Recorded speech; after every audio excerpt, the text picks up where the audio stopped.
Good morning, everybody, and welcome to this What's New in CaseWare Time 2013. I just want to find out quickly if you can hear me nice and clearly. If you can hear me, click on your little hand.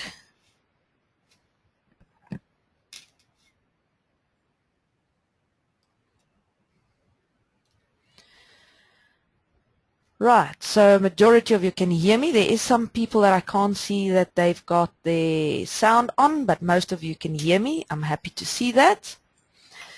Right, I just want to quickly go through some formalities on today's training.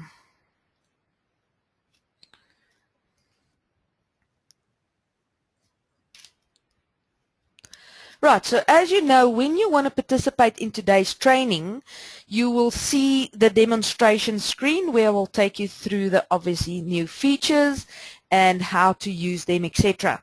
Then on the right hand side, you will have your dialog box where you will find the hand that you just clicked on.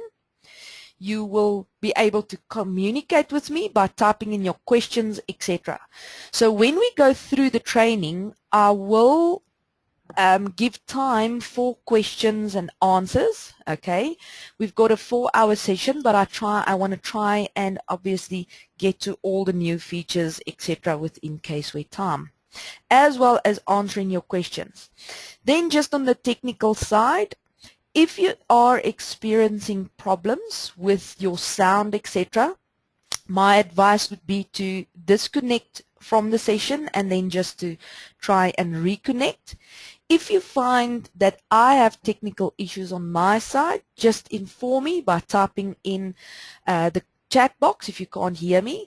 If I pick it up, I will obviously also disconnect and reconnect to the session as soon as I can. Don't assume that when I disconnect that the training session is over. Stay on the line until further communication. Then also I am recording the session, so if you do miss out on any subject or area, you can obtain a copy of the session, which I will distribute a link to everybody, and then you can obviously repeat it on your own time at the office.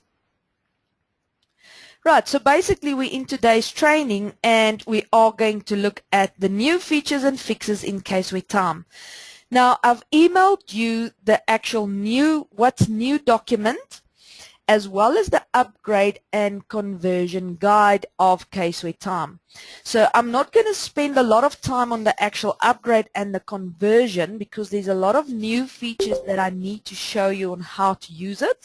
And obviously that is the main aim, to see what is the new features, how is it impacting your business, and why is it necessary to upgrade and convert. I will go through some of the conversion areas that are important for us as CQS team, and obviously to make your conversion as smooth as possible. I just want, before I continue, just again, can you click on your little hand so that I can see if everybody can hear me nice and clearly?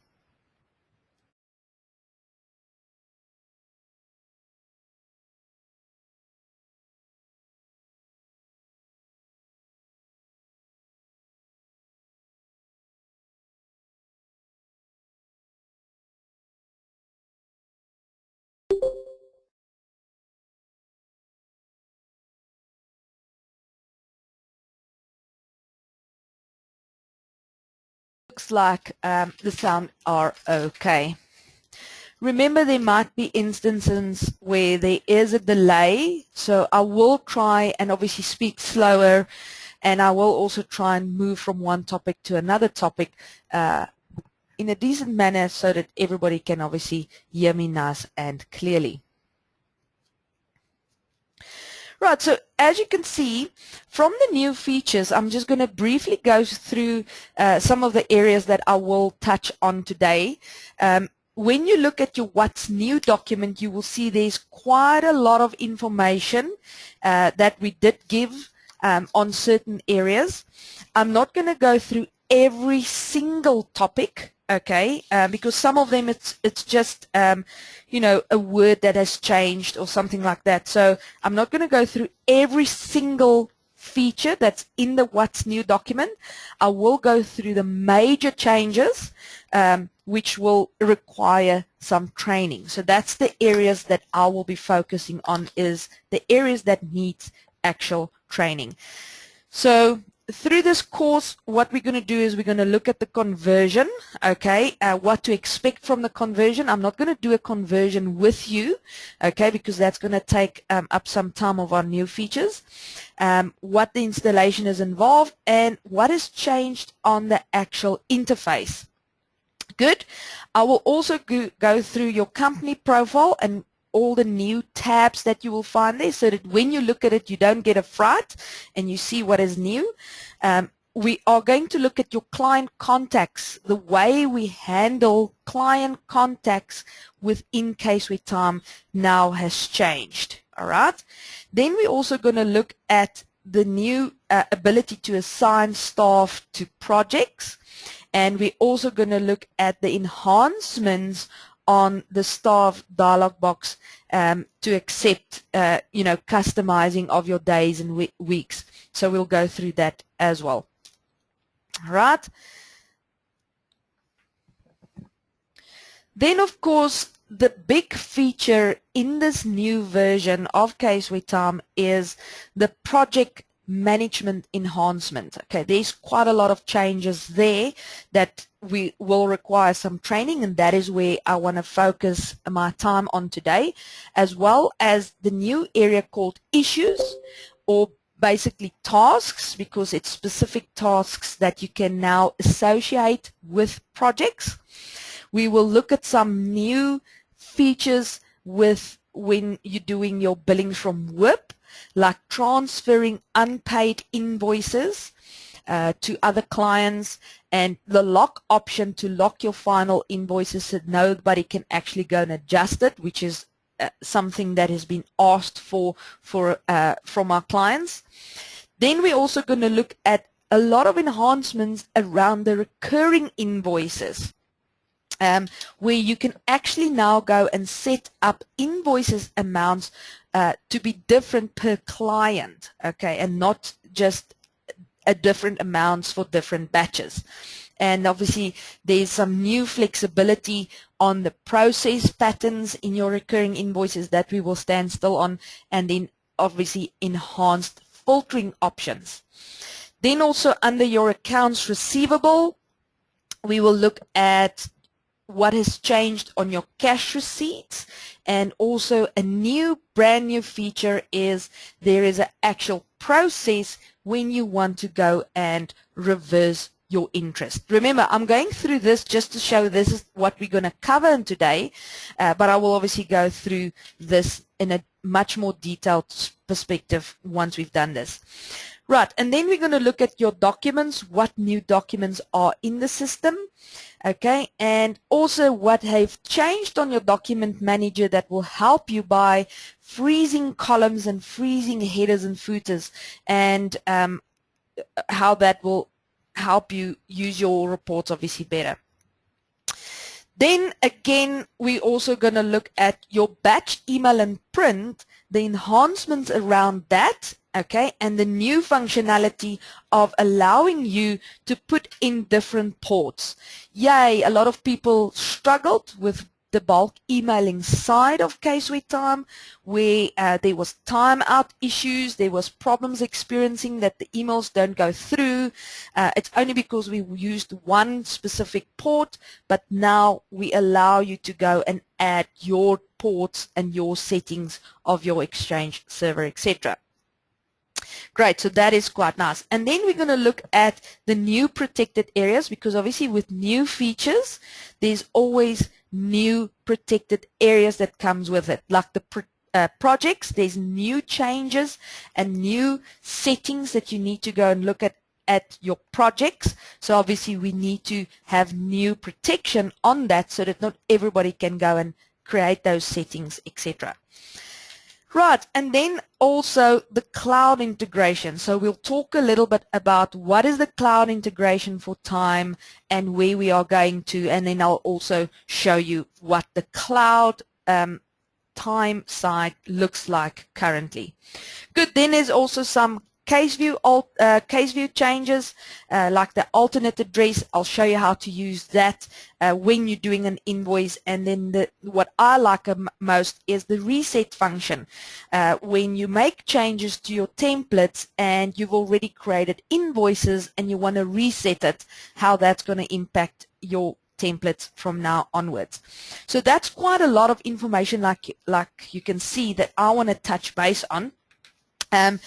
This is major areas that I'm highlighting today. There is some smaller things in the document as well that you can go through at your own time. Please read through it, make sure you understand it, and if you do have questions on the areas that I didn't touch base on in this training session today, you are welcome to email on it. Okay, so yeah, great.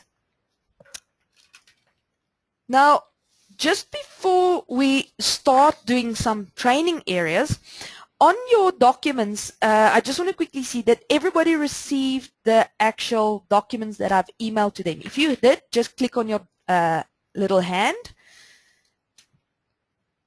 Okay. Just want to see if you received it. If you haven't received it, you are also welcome to go and download it. It is attached to your training session. So when you look at your dialog box, there is an area that says materials that you can just go and download it on. Okay. Great.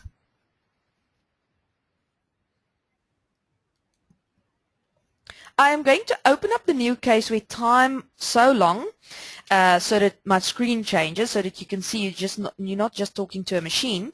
All right, so basically with the upgrade, with the conversion process, okay, what you can expect is that when you install the actual software, we also need an expert on your side to install it, because we say clearly in the actual conversion and upgrade document, that's one of the documents, that's document number 1 that I've sent to you, upgrade and conversion guide, there's an area there on the 3rd page that says warning. We need you to read through that warnings and understand what we recommend before you're actually doing your conversions, etc. All right, because that will help you to do the conversion successfully. Good. Then also, we need you to go through on page 5 the server requirements. Remember, when we send out updates, we also try and comply with the new technology that's available to us. All right, so you always need to go and check, is your hardware still standard? Is your operating system still standard? Is your databases or the tools that runs your databases, if that is still standard? Because it's very, very important. And then with the new cloud version, is your web browser on the right version, and those type of things. Okay. Now, the server requirements and the workstation requirements that we have in our document is minimum. Okay, that's the minimum entry level that your machines should be on. Yes, if you've got higher specs, if you've got the fastest machine and the fastest server, great for you. Okay, but as long as you comply to the minimum specs. Okay, if you go lower than what we basically suggest, then obviously you're going to experience some problems. Okay, so please go through them and see if you comply to that. Right, then on page 7 of the upgrade and conversion document, you will see we give you phases in what or how the actual upgrade should work. So we give you phases, like the first phase is preparing for the upgrade, and that's obviously checking if your system requirements are correct, etc. Backing up all your data. Now, I see in step 1 there they say back up all CaseWare time data. Now, if you are integrated, also back up TaxWare and SecWare, please. Not that the CaseWare time conversion is going to affect them, but those that are integrated, obviously that's your data, your client data is going to be upgraded. So always make a backup of time, tax, and SecWare if you are in an integrated practice. Good. Then before you do your conversion, all right, before you actually go and open up CaseWare Time 2013 and accessing your data. Ensure, one, your backup is done. Secondly, that in CaseWare Time you did your diagnostics. All right. Now, for those of you that don't know where to go and check your diagnostics, all right, on the older version of CaseWare Time, I will show you. Right, so this is my CaseWare Time 2009 version. This is the version that all of you should be on currently. Okay. Now from this software, you'll go to Tools, Diagnostics, and you have to run the diagnostics on this area. Okay. I think majority of you that's in today's training has done some diagnostics reports before at some stage of your life. Okay, some of you are religious, where how I've trained you in the past to do it every month end, which I'm grateful for. Some of you have done it only on occasion when support has asked you to do that. Okay, but this is where you will run your diagnostics to see if there is any information or data integrity issues. Okay, remember, if your data that you want to convert to a new version is not healthy, you are going to experience problems with the upgrade. Okay, and that is just reality. So make sure your diagnostics in your current data are clean. Okay, if you find that there are errors that you are not that you can't fix, then please contact support. Or if you really just for comfort, you can always ask consulting to help you with the conversion. All right, I know a lot of people say, yeah, but then I have to pay for it, etc. Let the experts deal with it. Let us convert your data knowing that you can, with ease of mind, work on your data the next day. All right, that's just some advice that I want to give you. Good. So once you've cleaned your diagnostics, okay, and you've made your backups of your current system, then you can start installing the new version. All right, you can installing the new versions. Remember, if you are running Time, Tax, and CaseWare, we also have releases of TaxWare and CaseWare that accommodates this version of CaseWare Time that you can go and download from our website. Now, I just want to quickly go to our website to show you where you will find the actual downloads. For those of you that's never done this before, you will go to our CQS website. I'll open it for you.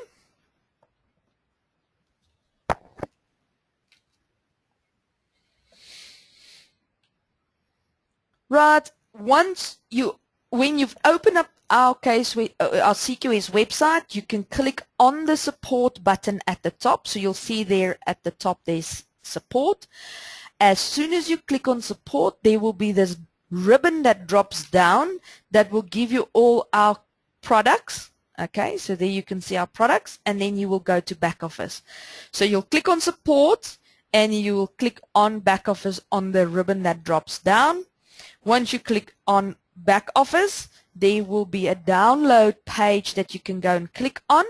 So you'll see on the far right hand side there is downloads and updates that you can go to.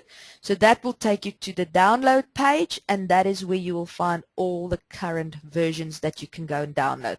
Right, so when you click on that, you will click on the download page, and then you will see all the latest versions that you've got there.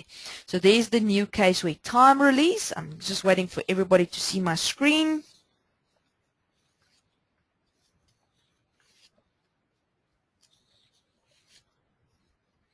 Right, and you've got your new CaseWare Time, you've got new CaseWare, and you've got a new TaxWare release as well. If you're not 100% sure which one you should download, are you integrated, not integrated, please call our help desk. Let them check for you so that you are downloading the correct version for your needs. Right, so once your install has done, you can obviously then go and open up your data to start converting your data.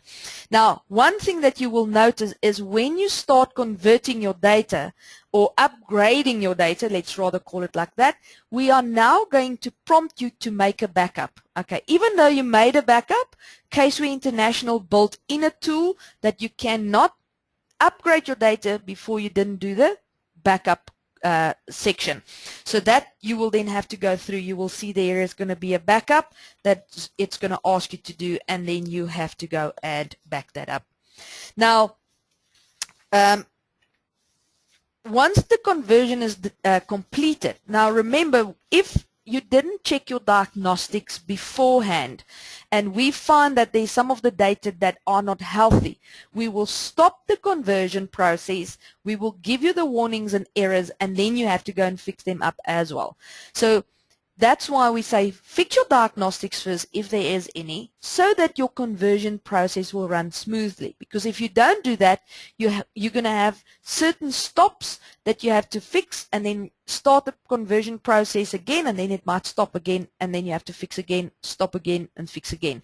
So to have the least frustration, follow our steps, then you should be fine. Please.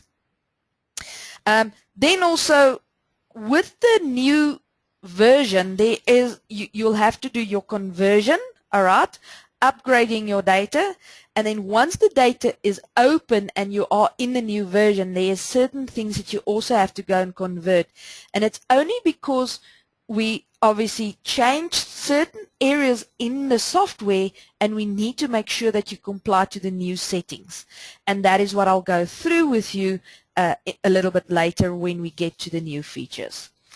Great. Right. So I just wanted to spend about 15 minutes or so on the conversion. I didn't want to go into much technical details because there's a lot more that we need to cover today on the new versions. So I just want to, before we carry on with the actual what's new in CaseWare time, I want to know, is there any questions related to the conversion that you are not 100% sure of? If there is, I'm going to give some time. I'm going to give 2 minutes or so for you to think about your question, type them in the question box, and then I'll answer it shortly.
Right, let the questions come.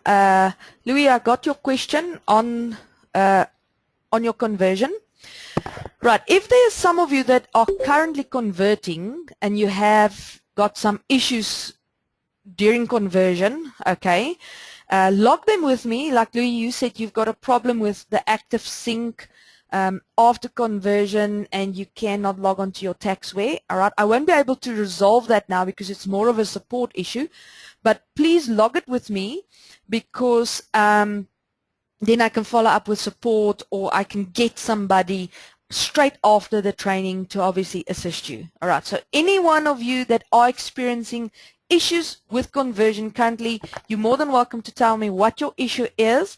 I will then ensure that we can get that resolved. I'm not going to go into the technical side on how to resolve your issues because I have to obviously troubleshoot, but you're more than welcome to log it with me.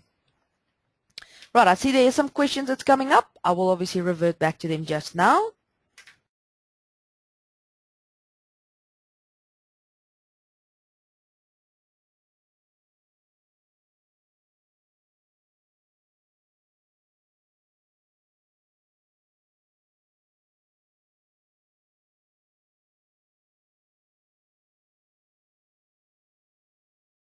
Right, Anzal, I see you said under the known issues to take note of in CaseWare Time 2013 is stated that CaseWare Time does not support Windows 8.1 currently.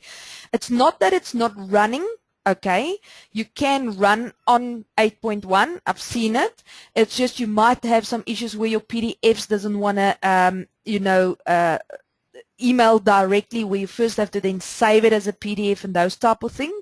Okay, but there is workarounds. So if it is that you are running on Windows 8.1, it doesn't mean you can't install CaseWare Time. You might just have certain areas that we have to give you a workaround on. Okay, so just be aware of it. Okay, so that's just known issues that we find.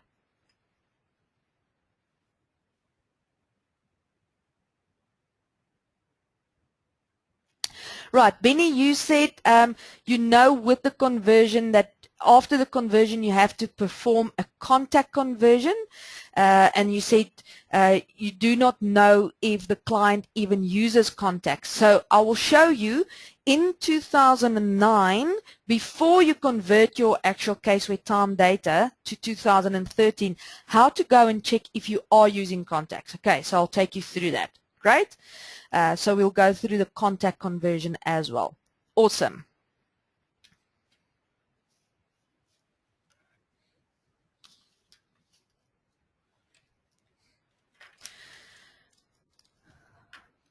Right, I see there's some more questions. I'll wait for a while.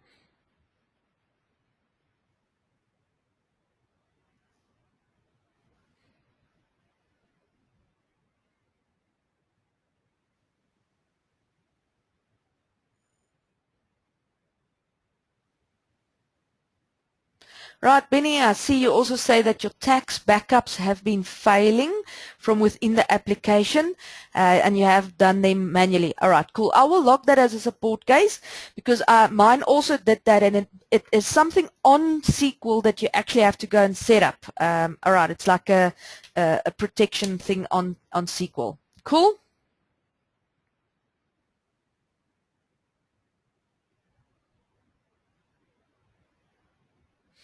Right, so Benny, on that backups, I had the same issue. I had an issue on CaseWare Time, all right, and TaxWare where I couldn't make a backup, so I couldn't really convert, all right.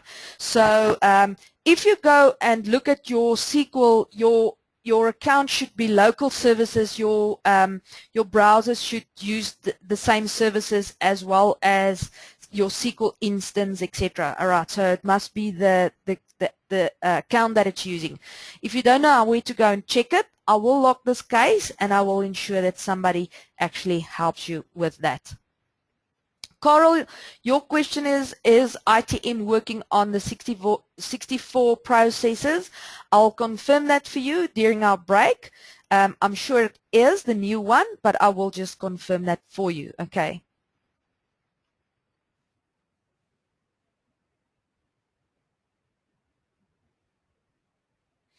Cool. All right, so there is some other questions here around about the time web sheets, etc., that I'll also look at.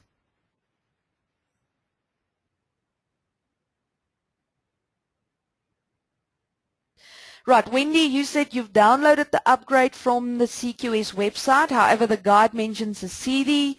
That doesn't matter. It's just for our new clients, our very, very new clients that never had CaseWare Time or TaxWare or CaseWare installed on them. We prefer them to receive the CD so that they have the base installation on that as well.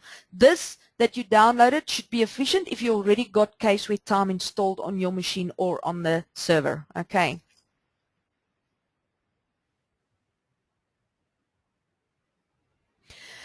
Louisa, you said the old version of the web time used a very old version of Java, which was the issue as Java keeps on updating.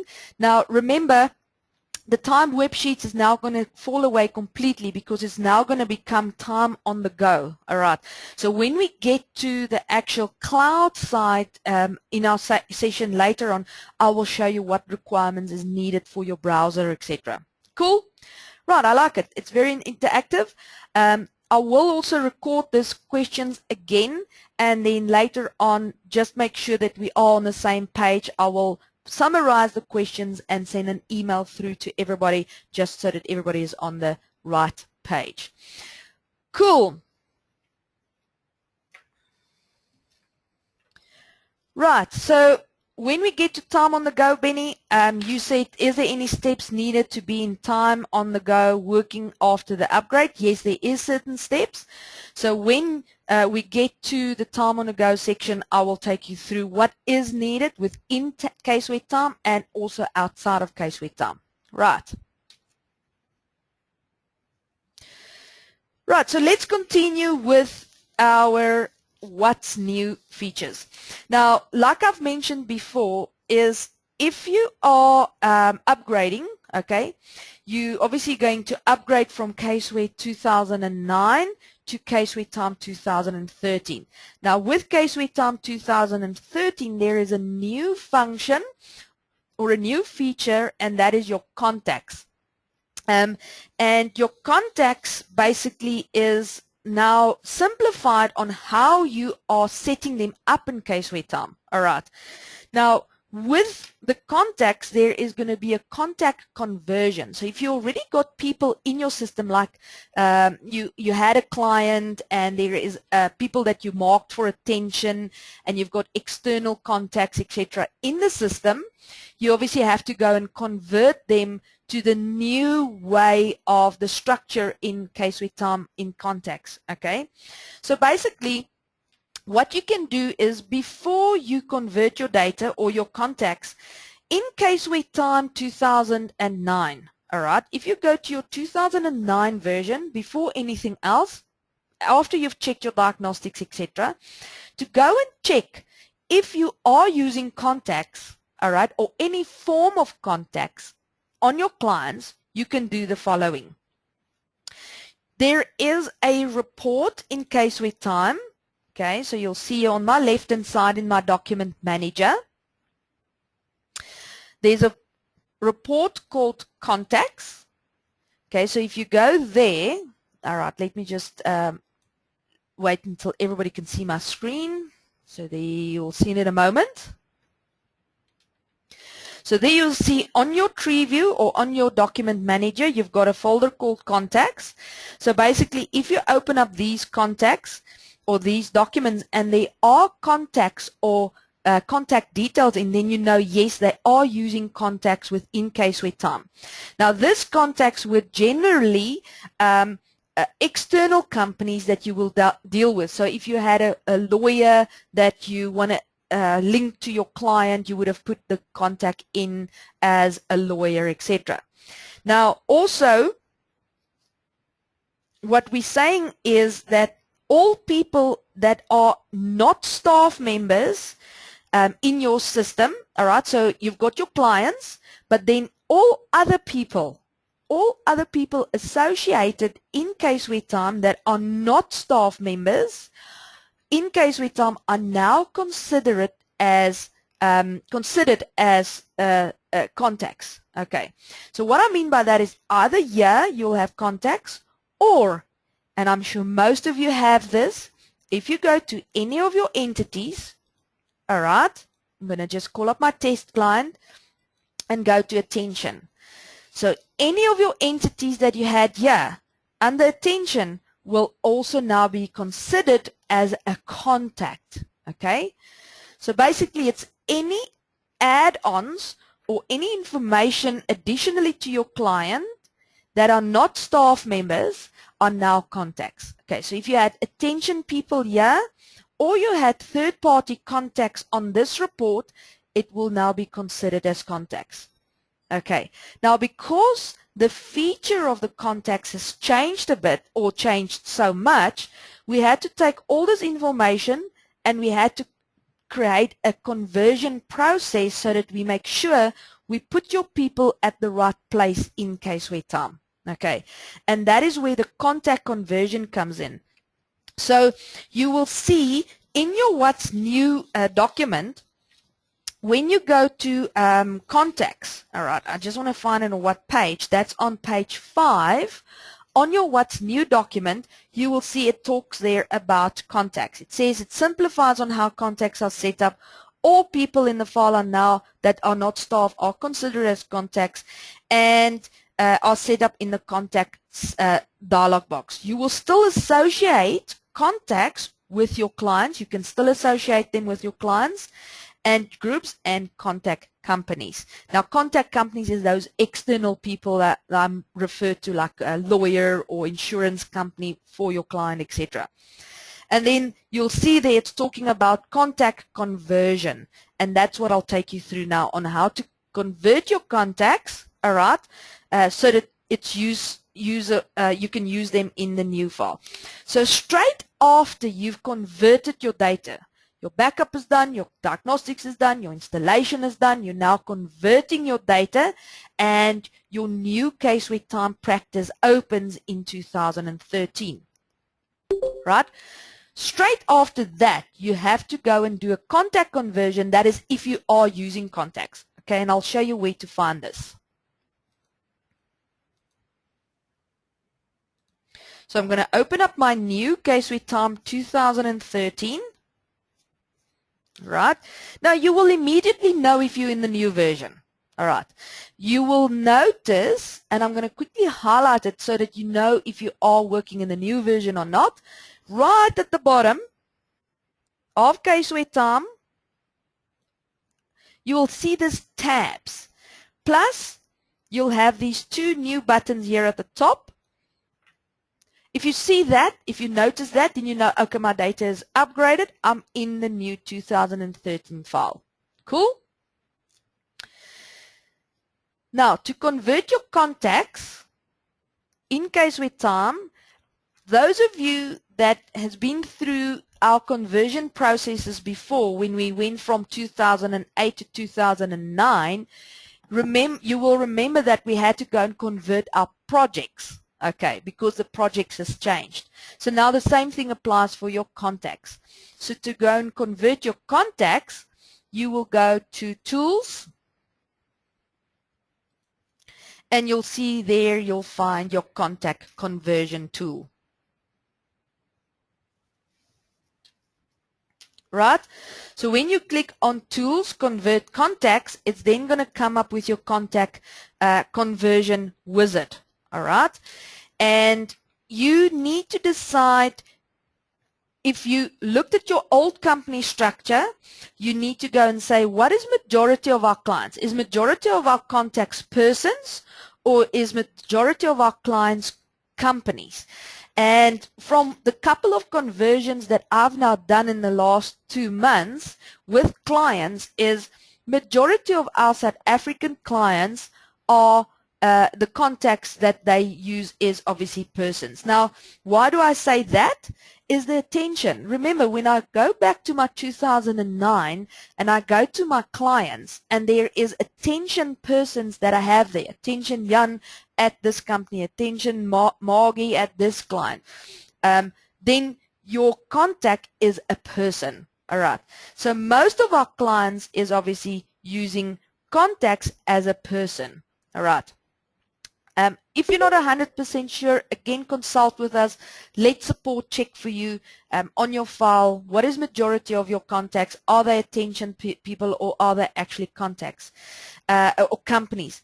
Now, if your contact is a company, it will still convert even if you selected the top one. All right, it will still convert. All right, we're just focusing on what is the majority of your contacts so that we are targeting the right area of your file. Right, so I'm going to select mine as contact is a person.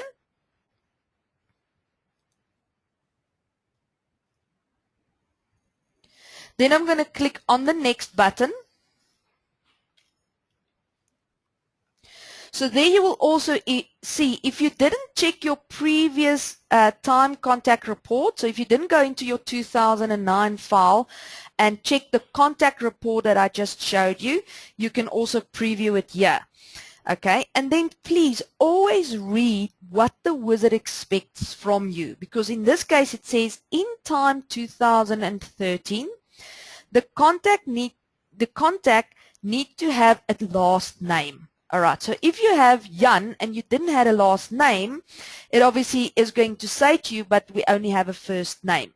So in CaseWare time 2013, all contacts that you are going to deal with, if they are a person, okay, I'm talking about a person, must have a last name.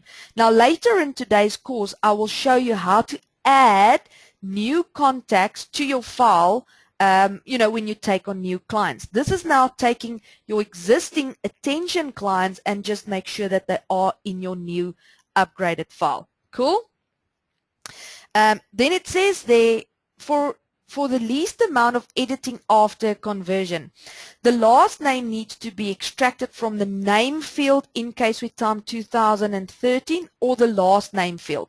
So if you don't have a last name in your 2009, so let me go to 2009 again.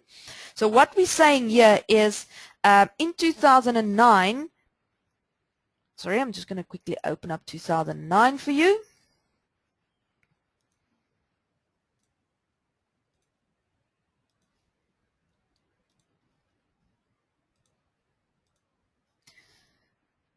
There, everybody should see my screen in a moment. Just give some time. Right.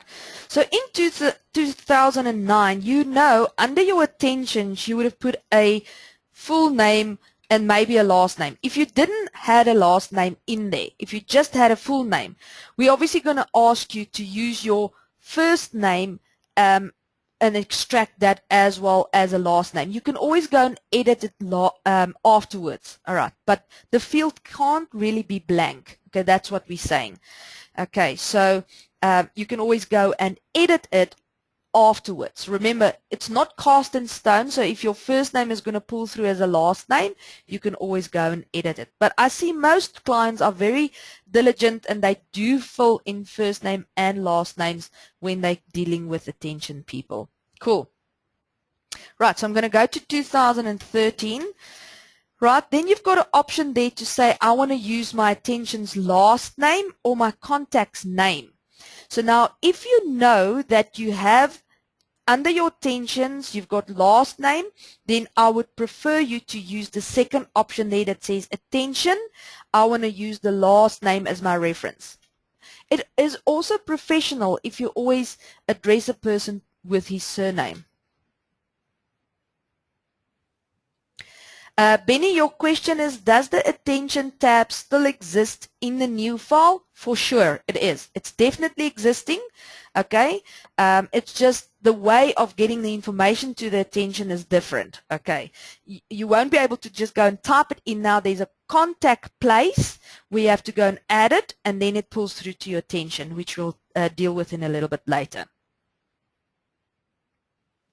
So there you can see, if you convert your contacts and you say you want to use your attention field, okay, and you want to use the last name, you can say there, if the last name field is blank, all right, you can use the contact first name.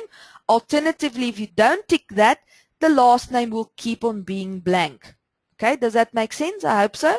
So again, if you use this option that I have here, the attention, okay, so if I go back to my 2009 file, just so that you get a picture in your mind, if I look at my client that says test here, I don't have a last name in for Helen. Okay, so that means is in my new CaseWare time 2013, on the conversion of my contacts, okay, I don't have a last name. So basically I have the option there then to use Helen as the last name as well, or I can leave it blank. So preferably you want to leave it blank, all right, so that you can go and edit it later on, okay. But then this is obviously going to you have to obviously go and maintain it afterwards. Cool. So let's click next. Right, so now we have to assign obviously your contacts to your clients. Now, what I've done before, I've done numerous tests on this before, and what we find is that we generally leave it as default here because a lot of clients never ever went and changed the settings in CaseWare time. So it's only on those weird occasions where you change the phone number 1 to 2 and number 3 to 1 and those type of things that you have to go and consider where your individual numbers are sitting now. Okay. So in most cases, you can say contact person phone number is the same as the contact company phone numbers. Okay, so let me quickly just go back again to 2009. Right? So if you look at your client setup in 2009, all right, if you look at your client setup screen in CaseWare time 2009, if you look at this, your phone numbers, all right, client, business, one, phone, home, and then obviously mobile. If that is your order of your clients, that is going to be your order for your companies, for your contacts as well. Because you don't want to really, because this is basically have a standard across the board. Okay, so you don't want to go and say, okay, no, but my contacts must have the phone number there and then their mobile and then their business. You don't want that. You want a standard across the board. And this is actually what we are defining on this conversion process here.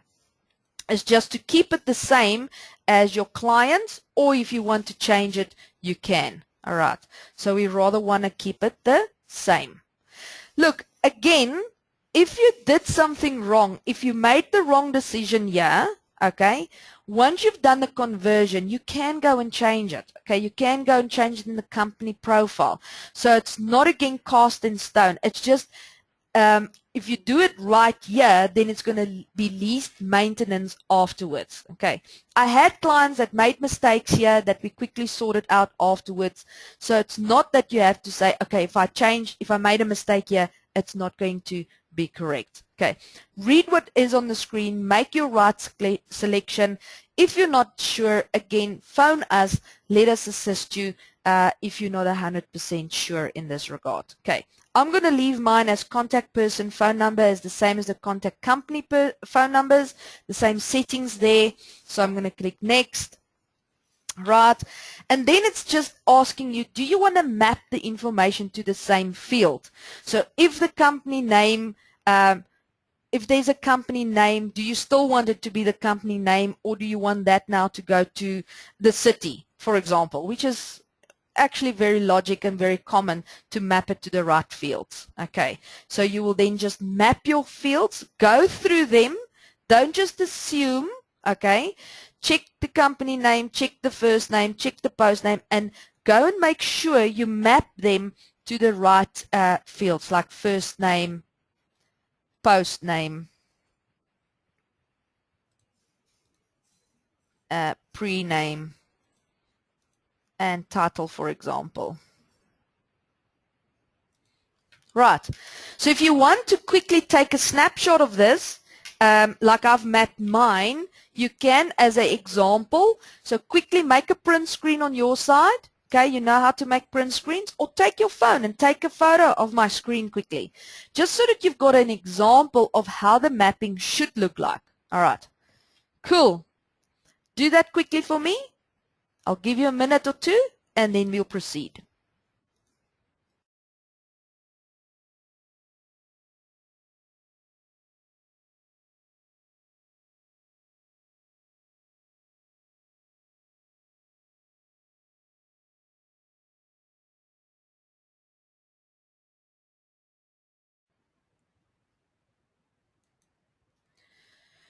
Great.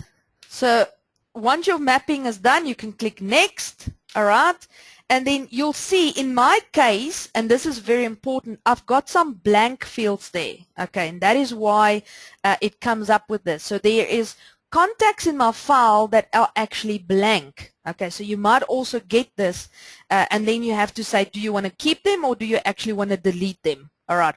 Or if there is information, so say you don't want to delete them, you can also go and type them in here. Okay. But in most cases, this is just to show you, hello, there's some data that we don't know what you want to do with it because it's blank. All right.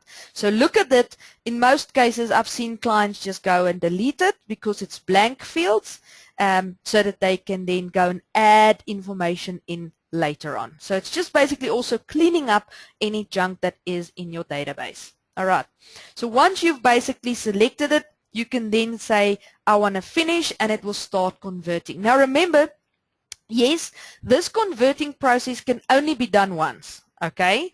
But afterwards, when you go to your clients and you realize, oh, I made the phone number actually field number 1, it should be field number 2, then you can just obviously clean it up, all right? But if you leave it standardized, you shouldn't have any problems. But if you're really, really unsure and you don't know what state your contacts are in, please consult with us.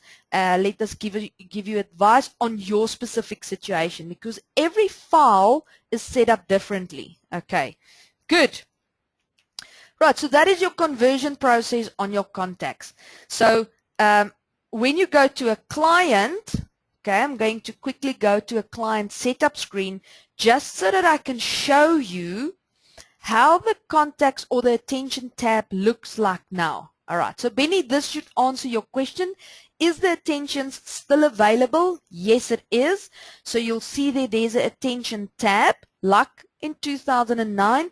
The only difference is you can't type in the information here now. All right, you have to go and select from a drop-down list. Okay, but we will come back to this in a little bit more detail on how to manage your contacts, adding new contacts, linking contacts to clients, etc. All right, as long as you know how to get to this point of installing your software, converting your contacts, and then we'll know how to use them.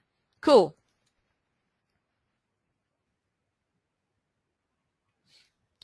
Correct. So Benny, your question is, and it's valid, I'm going to speak to you about that as well. So if you haven't used contacts, okay, then you don't have to convert it. Sorry, let me just see your question. If a client has not been using contacts, they will need to use contacts from the new version in time. Yes, well, if they haven't used contacts, number one, if they haven't had contacts in the old file, okay, you don't have to go through a conversion process. That's the one thing. Okay, no, they don't have to do that, because you'll see if they don't have contacts, okay, and you go to 2009 and you want to go and convert contacts, there won't be anything. All right, so that will also be a good sign. So when you got your new version of 2013 and you go to tools and you don't see the contact conversion button there, don't be alarmed, because it means that you don't have contacts in the system. Right, you never used contacts then. Okay, so then you're fine.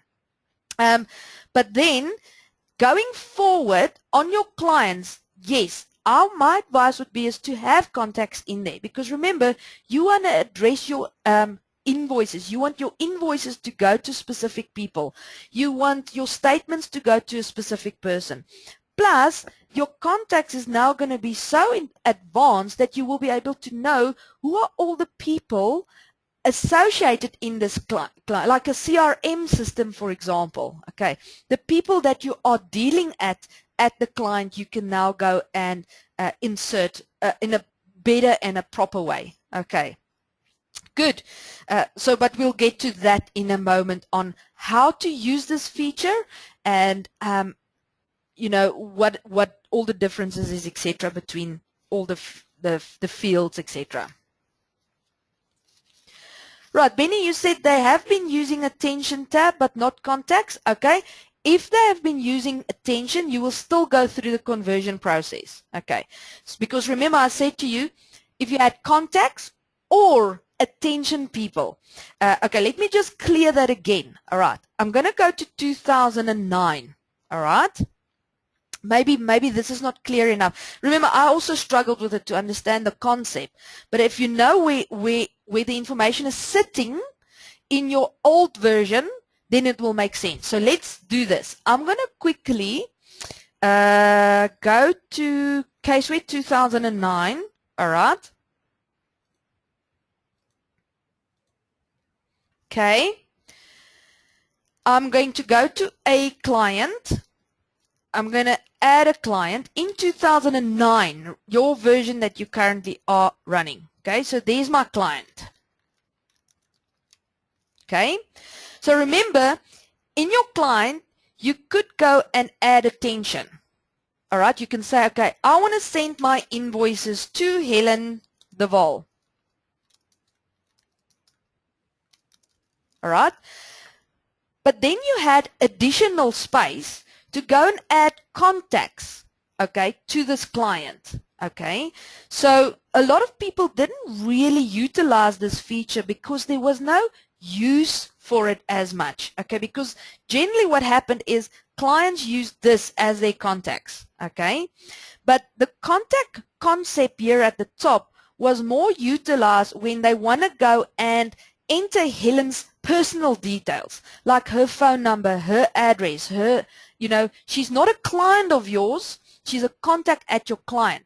Then clients would have gone and said, okay, let's add Helen as a contact, okay, or she was added as a contact. I'll show you where you can add it, but then you can link her to certain clients.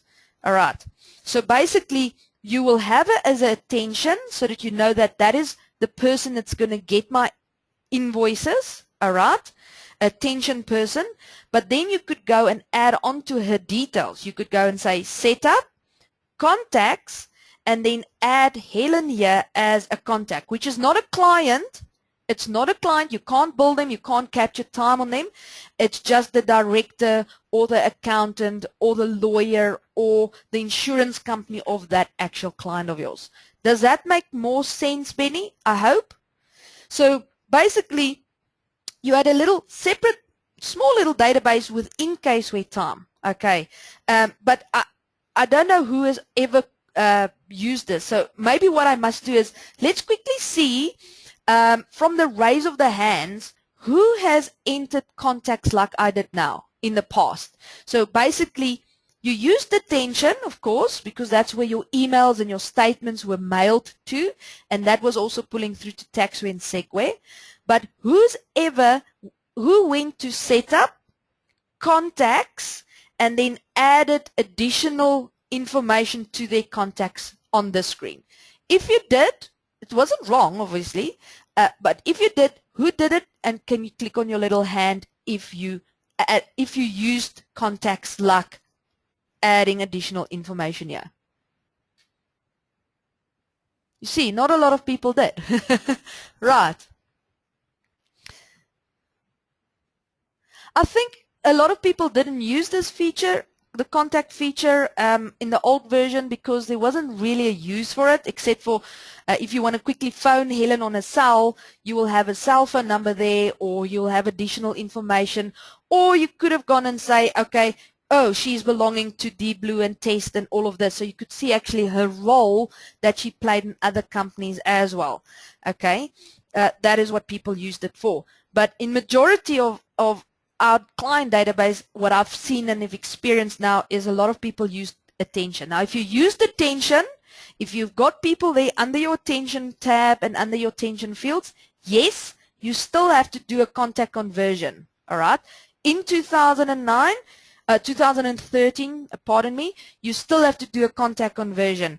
And that is where the contact conversion, I said it is going to be a person. Remember, very first screen of your wizard, it said, is it a company or is it a person? You will select person, and then the wizard will guide you through onto getting your attentions in the right fields.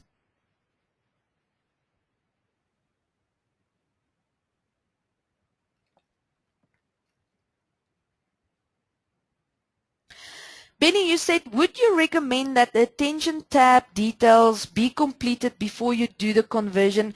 Not necessarily, because if you've got a client there and you never had an attention person, it's fine. It's just going to be least information that we're going to try and convert, because afterwards you can go and add a client to or an attention person. If it is that you had clients in your attention, then they might have not had an email or a last name. Also, it doesn't really matter, because afterwards you can just go and add addition. I don't want you to go now sit and try and update your database with all your attentions. Look, it's not a bad thing, but I don't want you to sit now and say, okay, it's going to take me a week to get this information, where you could have done your conversion and then take a week to maybe update your database. So it's all up to you. It's not a recommendation. It's not you know, a compulsory thing. But like I said, if there was information in there, it will convert to the proper way. If there wasn't information, we won't convert anything. But afterwards, you can always go and look at your attentions, who's got attentions, who's got contacts, and then add onto it. Okay, because you'll see in your 2013 version, there's a lot more that you can do with your attentions, because your attention people are now become your contacts. All right, so if you never had contacts in 2009, you will now have contacts in 2013, because the person, the name in your attention will become your contact. But if there wasn't any, you can still go and add your contact. I hope that makes sense. Whole mouthful, but I hope it makes sense. Cool. Is there any other questions around the contact conversion for now? Look, we are going to go into detail on how to get your contacts in, how the feature has changed, and how you can benefit from it. We'll go through that now. I just wanted to know if I can first go to some other areas, and then we'll come back to your client contacts.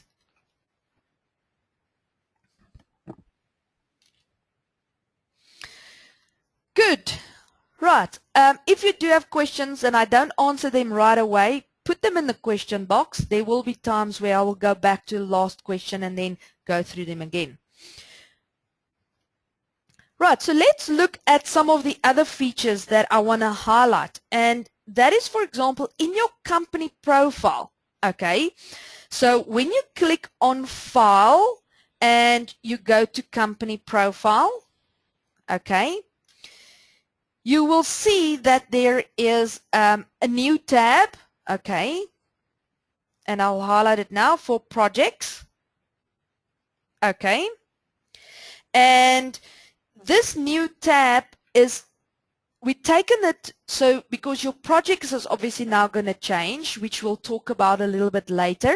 So that is why under your company profile, you've got a specific project tab now.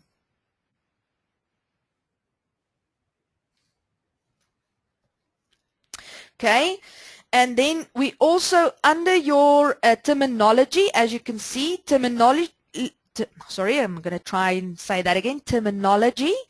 Under your terminology tab, you now got a field there that says issue.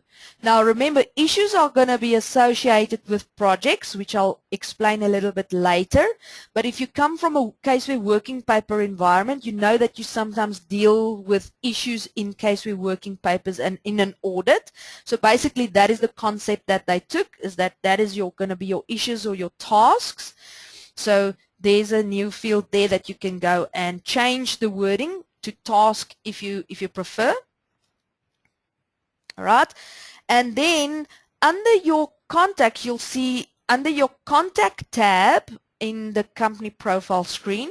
Okay, so when you go to contact, you will notice now that you can have alternate codes for contacts. All right, making your reports very powerful.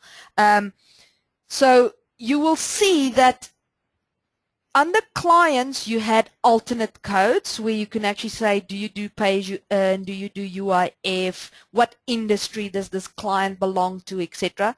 under clients. But now you also have alternate codes under contacts. Okay, now why would you want to use this for contacts?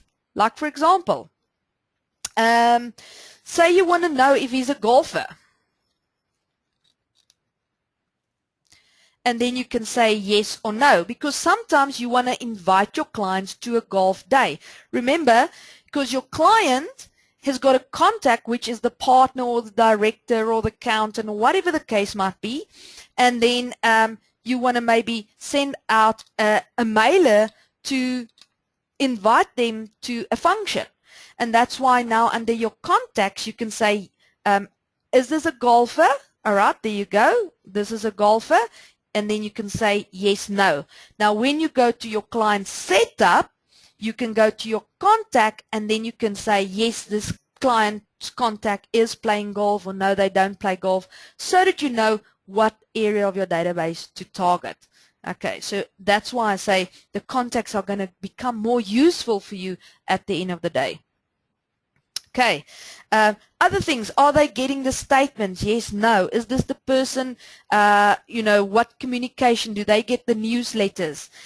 Do they get the final demands? Those type of things. So you'll see you're going to start broadening your possibilities of communication to your clients when using contacts and the alternate codes. Right, so that is some of the new changes in your company profile, obviously. So we'll come back to the project tab, okay, in a moment. Now, Louis, I see you said project does not show under company profile. So your project tab, if your project tab is not showing under your company profile, it means that you haven't activated projects under your firm tab. Okay, so any of you that can access your own data, all right, if it is that you can't see the project tab, okay, it means that you haven't ticked that. But now, also the project tab will not be there in 2009. So Louis, have you upgraded yet? If a yes, if you upgraded to 2013 already, then your problem most likely is here where it says using projects. Okay, so just make sure that's ticked, then the project tab will appear. If it's not appearing and you're in 2009, it should be like that because there wasn't a tab like that.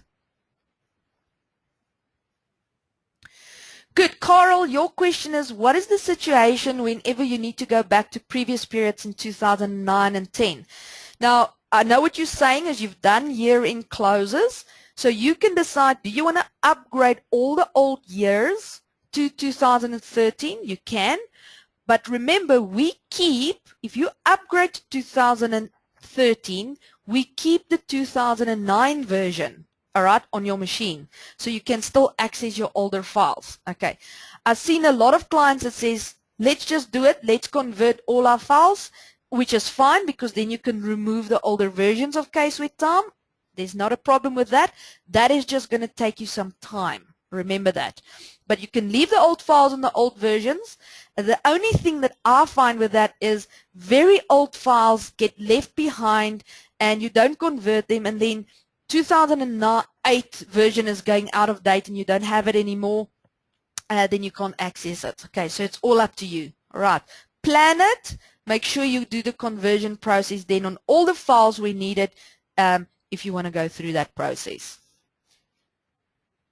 Carl, I hope I answered your question. Good. Right, so that is under our company profile, some new areas that we're going to look at there. So we'll come back to the project tab when we look at the new project feature, okay, because that's going to impact on how you run your projects. Now, let's look at clients, okay, and your concept of the attention, etc. So we're going to go back to contacts, and I think some people think, oh, not again. So let's quickly look at that. Let's cover that, and then we know we're done with that. So when we go to setup clients, you can either go to setup clients from the setup screen at the top. We all know that, all right? Or you can go to your clients tab here. So things that has changed here is also you'll see the tabs, okay? So I'm going to quickly go to a client, all right, so that we've got some information in there. So you will still have your address tab, your alternate address, your documentation. So the thing that has changed here is under attention, okay? So you will now notice that your attentions has got those drop downs, okay, where you can go and select the attention person from a drop-down list. But now the question is, how does the contact person get there? All right, how do you get that attention person in the file? Now, Benny, we come back to your original question is, say you didn't have an attention person in and now you want to go and add attention to this client, okay? So we've never had attention people or never had any information in attention, so that will generally be blank. How do I now get a drop down there? Okay, and that is where you can go and add your contacts, all right? So you'll also notice, I'm just going to highlight it here, that you've got a contact tab there and you've got a contact button. All right. So if we look at the contact tab, okay, if I click on the contact tab, you will see this is now going to allow you to easily just assign contacts to a client. All right. Okay, so that's under your contact tab. So the contact tab will allow you to go and select a person that you added as a contact and then add it to this specific client. Cool?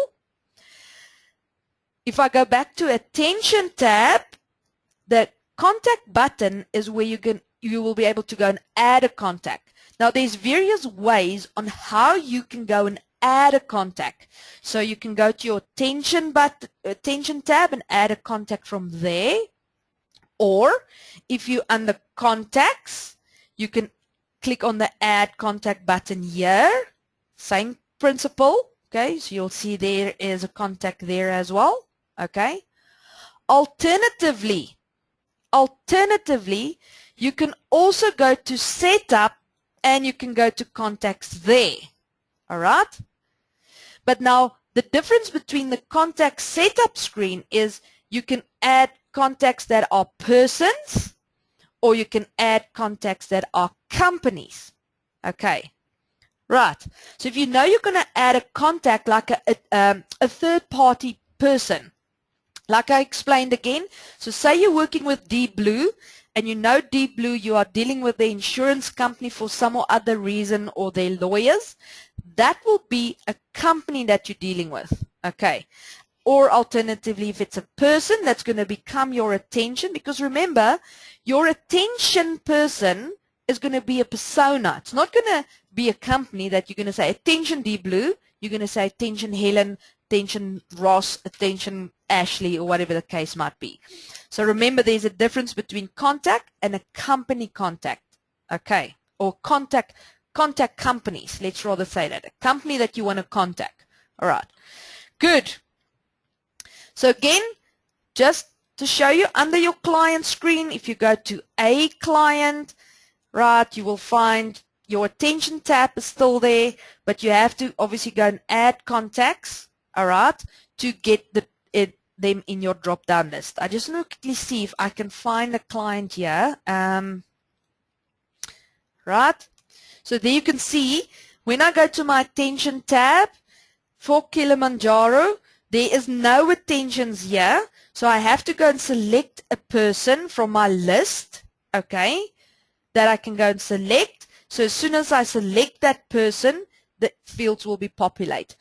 Again, if your person is not in your field or it's not in your drop-down, you have to go and add that person to the actual database. And that you can do from various sections, contact button, or under your contact tab, there's an add contact button.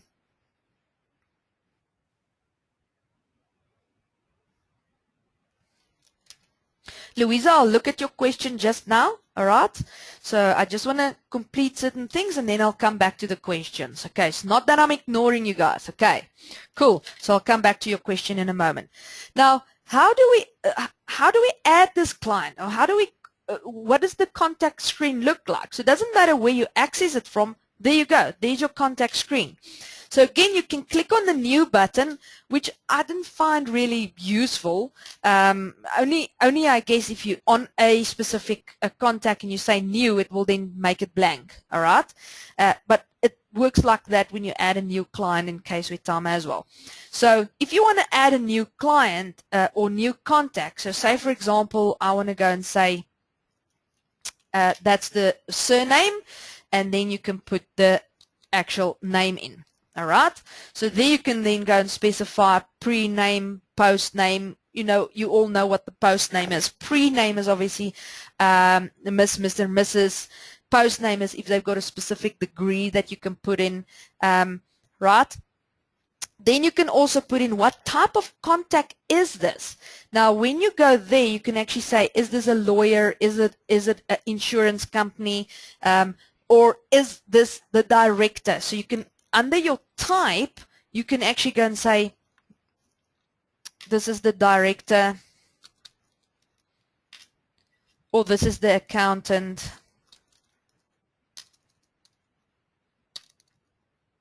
All right, there you go. Or this is the shareholder, or whatever the case might be. You are welcome to define your type of contact as well. All right. You don't have to do it straight away. Obviously, as you start now working with your clients and you're working with contacts, you can do that. Then you will see you can link this client to a company here, all right, a default company, okay. So basically, if I want to say this person is working for Deep Blue, I can go and do that. But it also can be that this person is part of multiple companies. So Candace is also a client of Deep Blue and Kilimanjaro and somebody else and somebody else. And that is why under your client group here, you can actually go and select your clients and then link a bulk. All right.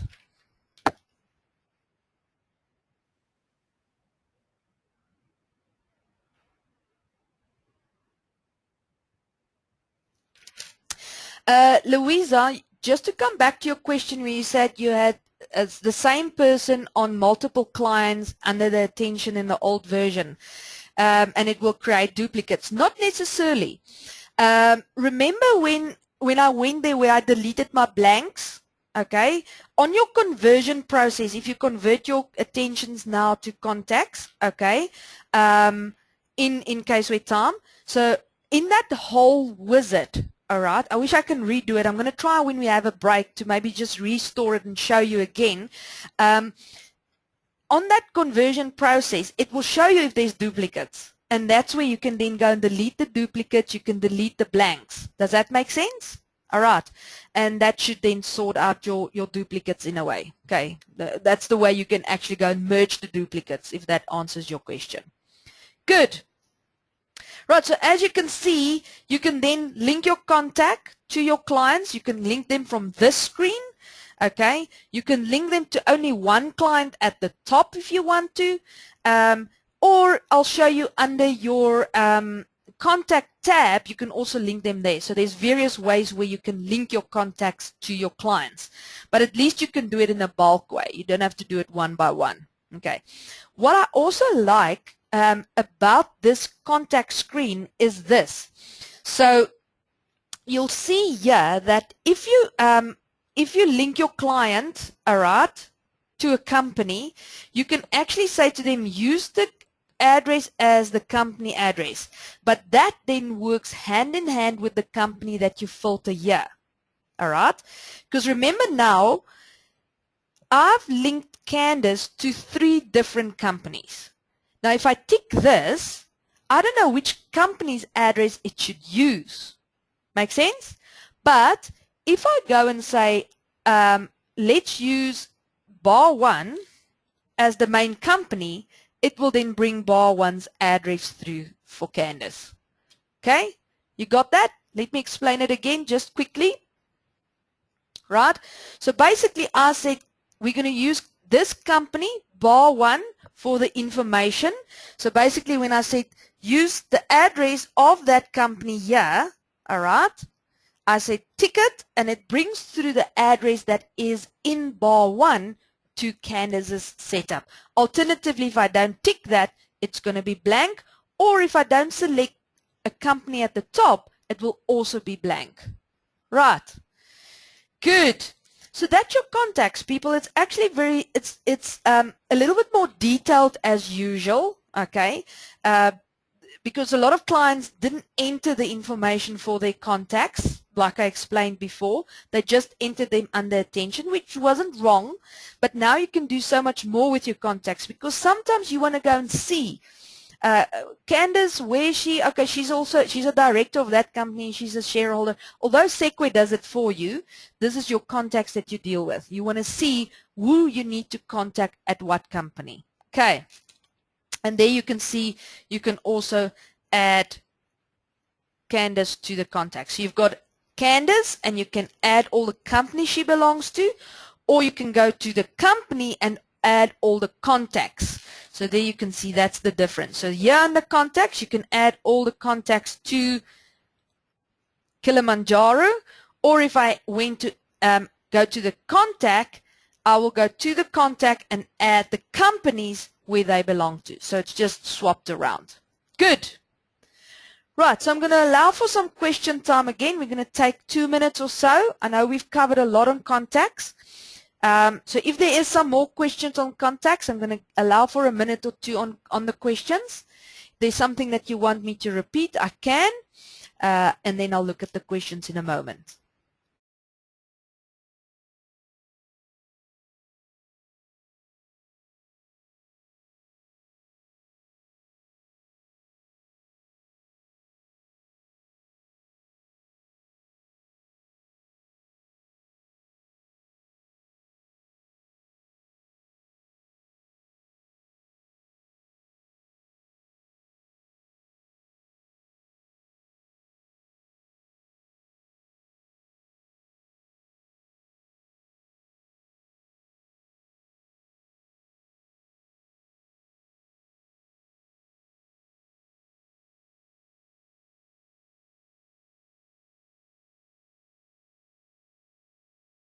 Wait for some questions. If there is questions, just to speed up the process, what I wanted to show you is under your contact reports, basically how the reports is now impacting with the new contact concept.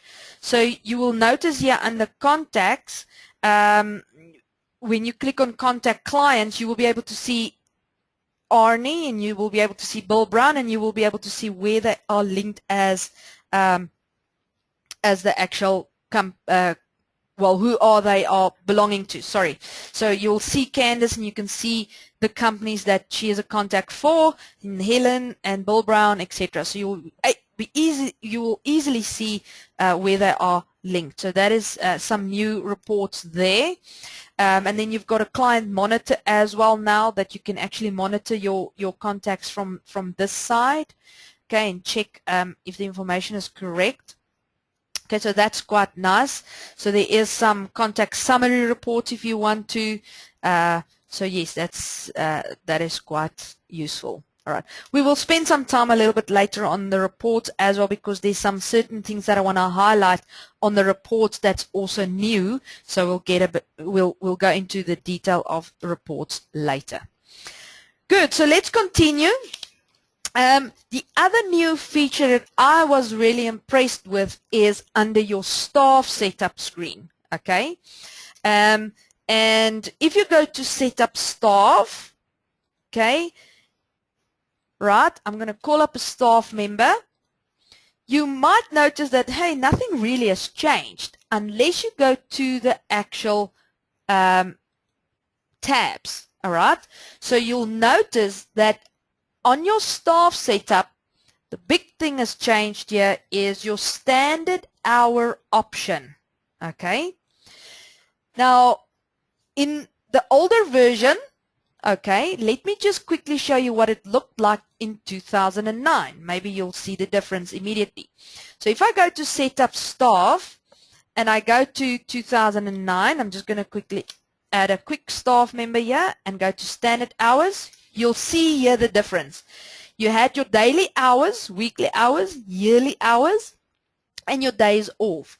But what happened if you had a staff member that works half day on Fridays, okay, or if you had a staff member that works half day every day, okay, then you would have gone there and said 4 hours, okay, which is fine because I only had to work 4 hours, standard hours. But then when it comes to the capturing of their time and the exception report, it will show that there's missing hours, okay? And that was a problem. So now in the new version of CaseWare time, you will see that you can still put in your standard hours as 8, okay, that they have to work. Daily they have to work 8, all right? Or you can even now go and say days of the week. On Mondays, they work 8 hours, 8 hours, 8 hours, 8 hours, and on Friday, they only work 4. Okay? So again, then you don't have to create a workout called missing hours or time off or those type of thing, or idle time, I don't know what you call it, but a lot of clients went and say, okay, if they work 8 hours on a Friday, so obviously we have to have a workout that fills up the rest of the 4 hours that says missing time or off time or day off or afternoon off. So now you can actually go and put in your number of hours that they have to work on a specific day.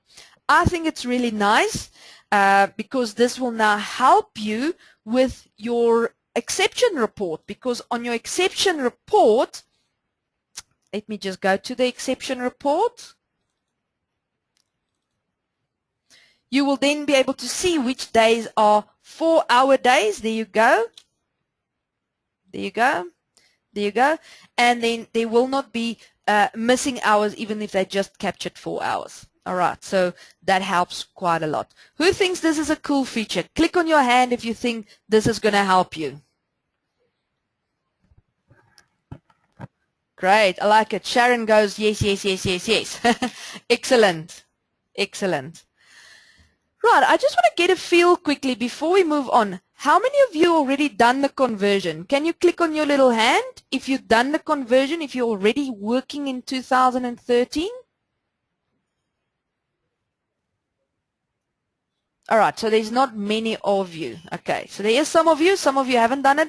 I think some of you were waiting for the busy period of provisionals and obviously year-end closes and all of that to be done, and then converting. Right. Remember, if you feel you need help on the conversion, you're welcome to email me. You've got my email address. Then we can set some time up with you to help you. Even if you're in Cape Town or Pofadder, we can do it through TeamViewer. Remember, we can still assist you. Great. So yes, so under your staff, we now know we've got that new standard hours that we can put in. So that is something new under your staff setup screen. Okay. Good. Right, so we're going to start off with the other feature that has changed quite a lot, and that is your projects. And I think a lot of you are here specifically for that. Now, if you haven't used projects in the past, so in 2009 you haven't used projects, it doesn't matter. You can start using it now. The benefit is you will now have a complete different view of it because it's new to you. So those of you that used to use projects will also find that the way the feature is now changed is actually very cool and much better. So your projects on page 3 in the What's New documentation, okay, it's very summarized, okay, but I want to show you something. If you go to the help file of CaseWare Time, it's now web-based. So if you click on help, it's going to open up a web page, all right, and that is the new help file. It's very intense, it's very detailed, so if you ever get stuck on any area of CaseWare Time, the help file is very, very useful, okay. I've said that in the past to some of my clients, it's very useful, and they agree, okay. It might feel dear mekaar, but if you put in your search and you find your topic, it will explain it very nicely. Good. Now, projects. The project structure is enhanced because project templates are now available, and it enables you to prepare common project settings to create client projects with ease. Okay, so basically what we're saying is you are now going to set up a project template, okay, with the details to it, sub-projects, staff, a team that you want to assign to it. You can even put budgets in it and then use it as a template, okay? Then assign it to clients, and then it's going to become a client project or client template, let's rather say that, and that's when you can then put in the rest of the information. So when you go to setup, you will find that you've now only got project management there. In the past, you had project type, sub-project type, project management. That has fallen away, okay? So you will have setup, project management, okay? So under your project template, so you'll see every project is now a project template. Nothing has really changed to that, because you'll see if you used projects before, your projects will still exist. Okay, we don't delete, we don't change, it's still there. And you can still define it as Audit 2015 or AFS 2015, or you can have different projects there to say Tax 2015, Secretarial 2015, Consulting 2015. All right. So you can still use your same manner of managing your projects. The only thing is you are now going to have a project which is going to be a template, and you're going to define certain settings on the project template, and you can reuse this template over and over and over again. Okay. Plus, the biggest thing that I love about this project is the roll forward concept. Okay. Those of you that are using projects, can you raise your hand? Can you click on your hand that are using projects? Right, so there's quite a bit of you. Good. Sharon, I know you are. I've been to your office, okay, and we've looked at it before. Now, those of you that are using projects, you would know that in the past, when you do a year-end close, you had to go and set up your project again, okay, and then link all your clients again, etc. Now you can set up a project, okay, and obviously you can set up the way it should roll forward. Okay, because when you roll forward the project, you don't have to link the client again. The settings is just going to adapt. So you will have the year that's going to change. You're going to have the start date that's going to change. Your staff associated with will come over. All the issues that you've now linked to that project will come over. All of it. So basically all you need to go and change is maybe the budget. Which will change because your budget will change because of rate changes. Okay, and that is the nice thing that I like about this new project concept. Okay, we will go into scheduling a little bit later as well, because with the new projects you can now schedule staff and you can see the schedule, where they are working and on what are they working. Okay, so we'll look at that as well. Now let's look at my projects. I've got two projects here. I wanted to cover the way clients are dealing with projects. Okay, so some clients, and you might fall in this category, will have a project called AFS or Annual Financial Statements. Okay, whereby your project we'll say annual financial statements, and then you'll associate sub-projects to it, okay, where you'll have your sub-projects as your different services like tax, accounting, auditing, secretarial, which is fine. So some of you will have this concept where you'll have a project called AFS, and then under AFS you will have your sub-projects called secretarial, tax, audit, accounting. Okay. Now, that's still the same. You can still use it like that. You don't have to change, all right, if this is working for you, if this is how you want to run your business. No problem at all. Then some clients will have the concept of the audit alone is their project. Okay. So under the audit, okay, the audit itself is a project. The taxation itself is a project. The secretarial side itself is a project. So basically what I'm taking is the services that you have is going to become a project. Where the previous one that I showed you is the whole financial cycle is a project, and then all the services underneath that is a sub-project. Okay? Alternatively, you might have broken up your services in projects, which is also not wrong. Okay, you can do that. But what will your sub-projects then be? Okay, now just some examples on my side. My sub-project in this case is my project. Remember, my project is my audit. Okay, and then I've broken down my audit in different areas like planning and risk assessment, the wrap-up side, the field work that we're going to do. Okay, that's just examples. Okay, so that will now become my sub-projects. Okay. Now, if you're struggling to understand the concept of projects and what should be my sub-projects and what should be my projects, please consult with us. All right, let us give you the best practice needs, because remember, your needs are different from the person next to you, okay?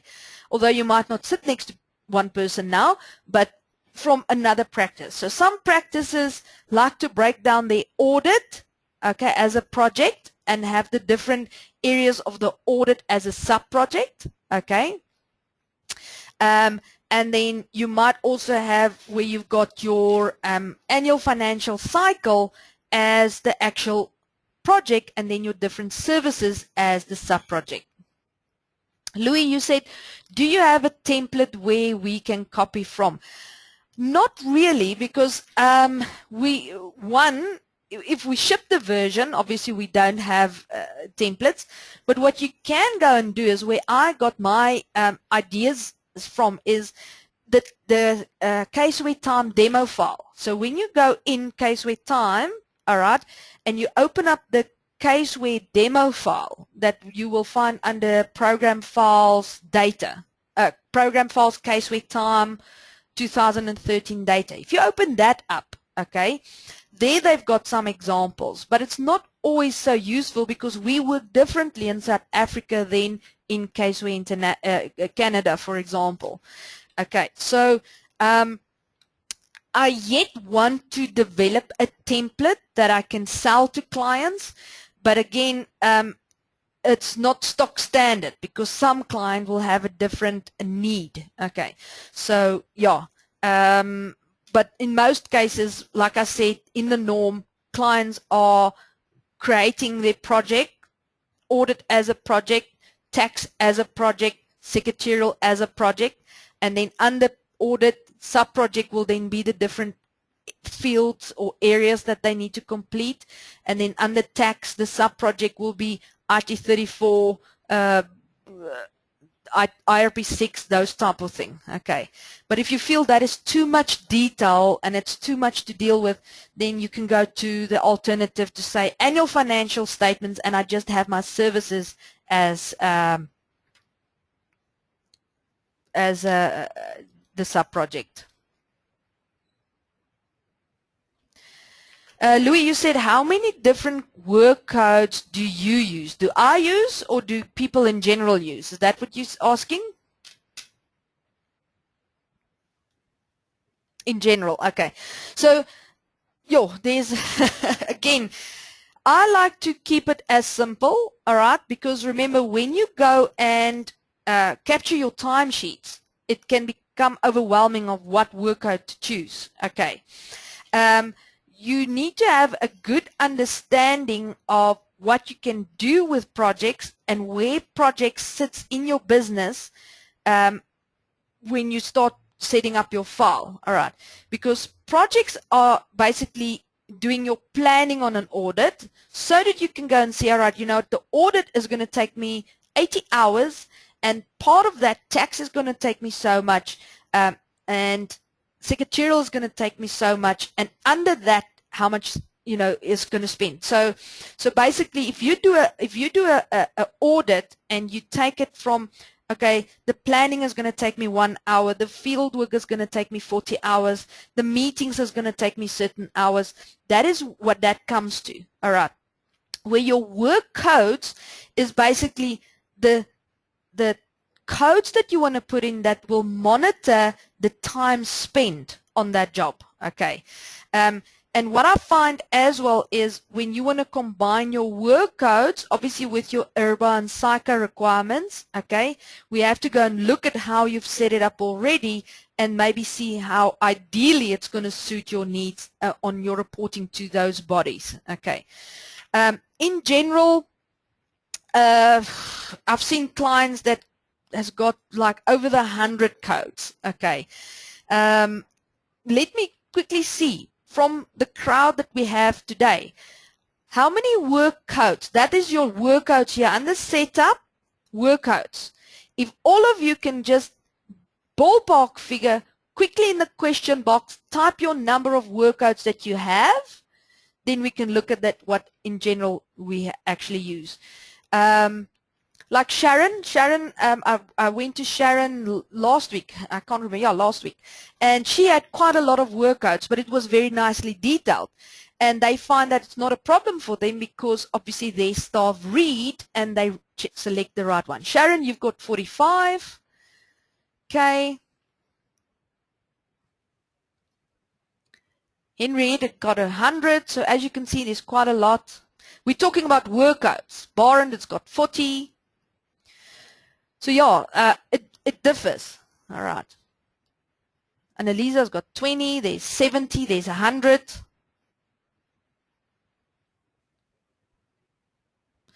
Remember, your project, your sub-projects is not really going to be your workouts, okay? Because you might have, why I say that, if I can explain it a little bit better, it doesn't necessarily have to be your workout. So look at my audit project in front of you. Okay, Carl's only got 6. Well done. Awesome. Okay, you keep it very short and sweet.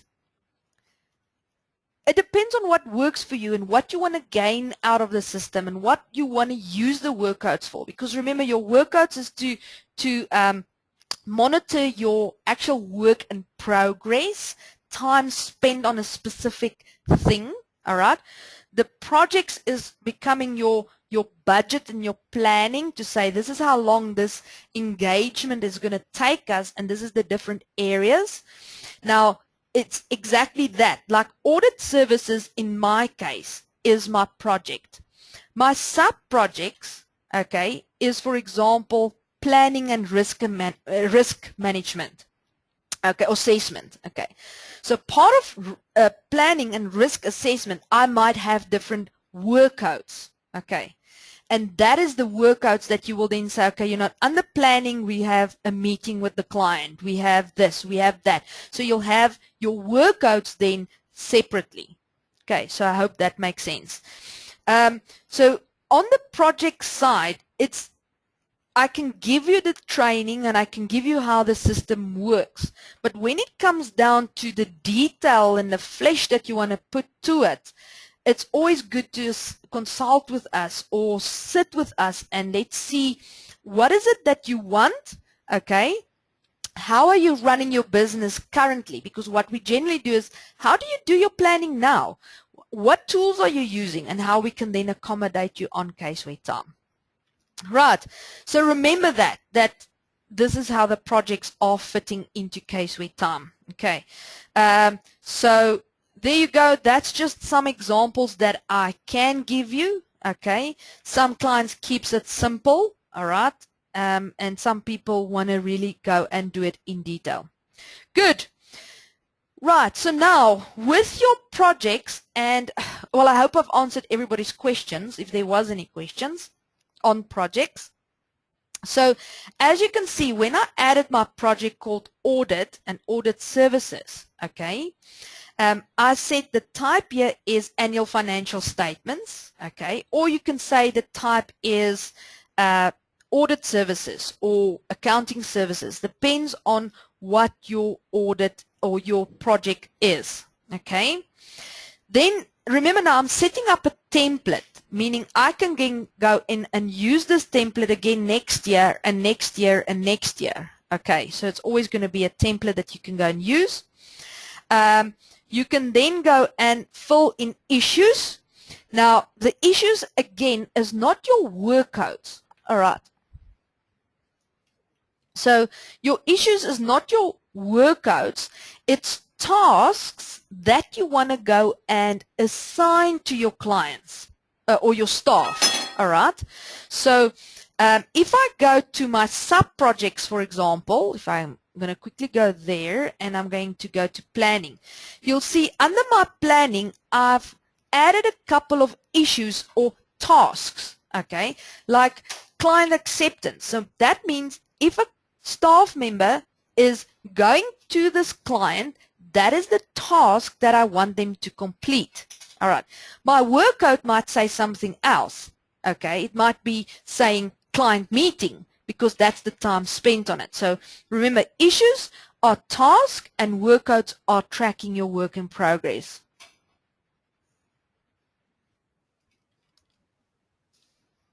Right? So that's your issues. I'll show you how to get the issues in it. So those of you that are working on working papers know that there's some issues in that concept that you deal with, and you can then go and insert it here. I'll show you now how to get the issues in there, because remember, you're now adding your template. Louis, you said, should you not change the template number without a year code in it? You can. Remember now, just if you used projects in the past, we're not going to change this number for you. What I will then suggest is go and add a new project and maybe just call it AFS. You're quite right, because that's your template and that will be your year associated with it. You're right, you can do it like that. But what I've seen now as well is your older projects will come through with the year as the project number. But you'll see when you do your first year-end close on these projects, you have a way that you can go and number your actual projects. So you'll see here under your clients, you've got a project mask for the numbering of it. Okay, so you can say the project number, AFS, then you have a separator, then you have the client number, then you can have another separator, and then you can have an end to the number. So every client will have a specific project number to it now. So you can then go and decide later on what the project number and label should be. Okay. Good. So yes, you're quite right. You can do that. If you want to start with a project template, call it AFS and only AFS, or just audit, you're welcome to do that. Okay. But we didn't want to just go and throw away the numbers, because that would have messed up your current projects in your file. Good. Right. So as you can see on my template, let me just go to my audit services, for example. I didn't have any issues on my audit itself. I linked my issues to my sub-project, but this is also where you can put a team together. Now remember, I know your teams are going to change, okay, from year to year, but at least here you can put your staff member towards the project, okay, and then when you go to the client where you're going to put in the budget and you're going to customize the project for the actual client, you can take the team member off again, you see, which we didn't have in the past, because you had to literally go and budget first before you can link a team member. But now you can, in bulk, link your staff members to a project. Okay. Also notice, I want to show you, when you go to your clients, when you go to your clients tab, so now if you want to link your clients to this template, this is new as well, which is such a blessing, because you'll see there's a filter, okay? Now sometimes, or what clients did in the past, let me show you how this filter will impact your life. I'm going to do this quickly. I'm going to go to my setup, my client setup screen. Okay, so I'm going to go to Deep Blue, for example, and I'm going to go to other info, and I'm going to say engagement type. I'm going to say it is an audit client.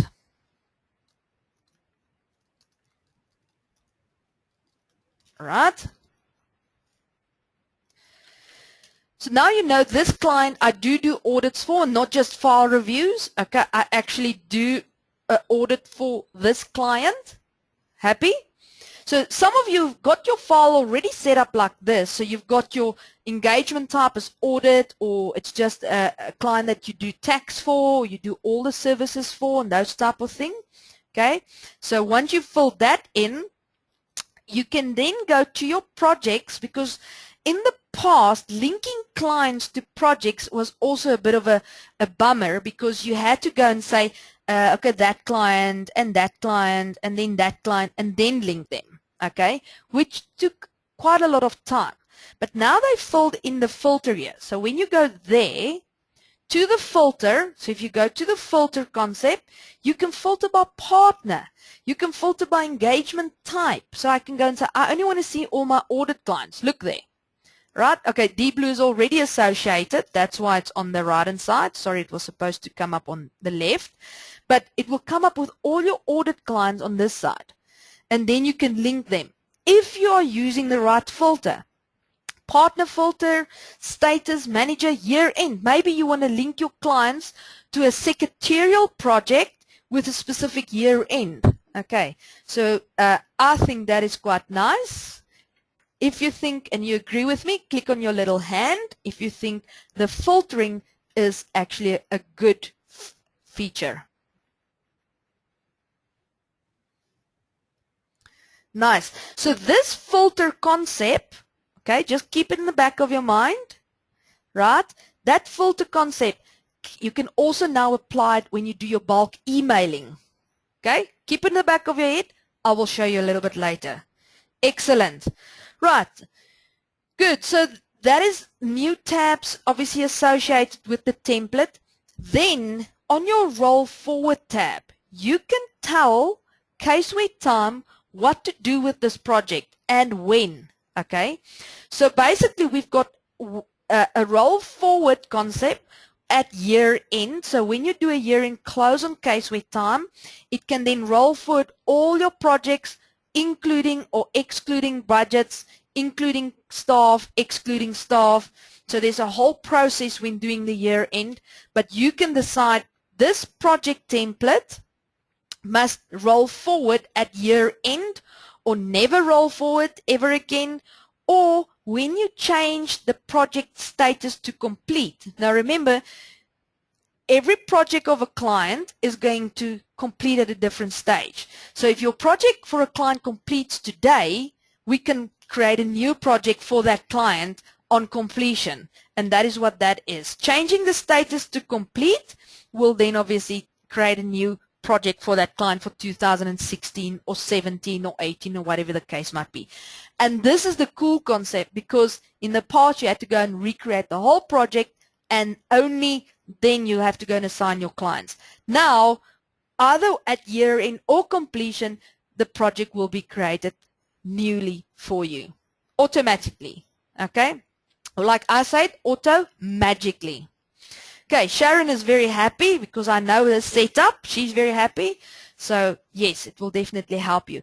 And then you can decide, do you want this year-end close, all right, to happen on the template only or the client projects only, or both? Obviously both, okay? Because when you say both, the template will also adjust to the new year.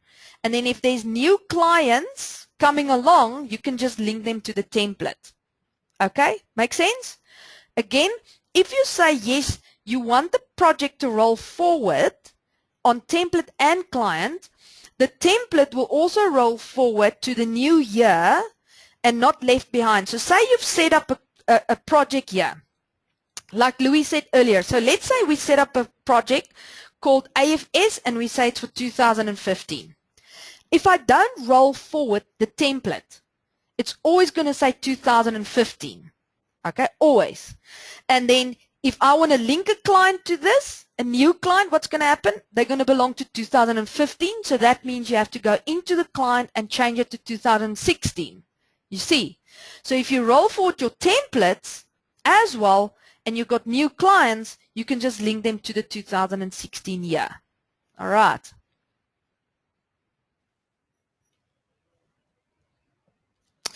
Louis, your question is, can you force projects on only certain work codes? Can you give me an example? Let me just understand your question a little bit. Right, while I wait for you, I will continue so long. So there's your roll forward options. You can roll forward, obviously the year is going to roll forward from 2015 to 16. You can go and say if you want to roll forward the start date. Obviously you want to. All right, the due date can then obviously differ, depends on when the client when you start with this client's project. So the due dates we don't always roll forward in this case. But there you can see you can then roll forward the start date, the year, all issues. Remember your issues that you've loaded here. You can roll forward the issues as well, or just certain issues. Issue with roll forward option selected. Because on your issues, I'll show you how to add issues. You can say which issues must also roll forward. Okay, maybe you've created an issue for a client specifically. So remember, you've got your template.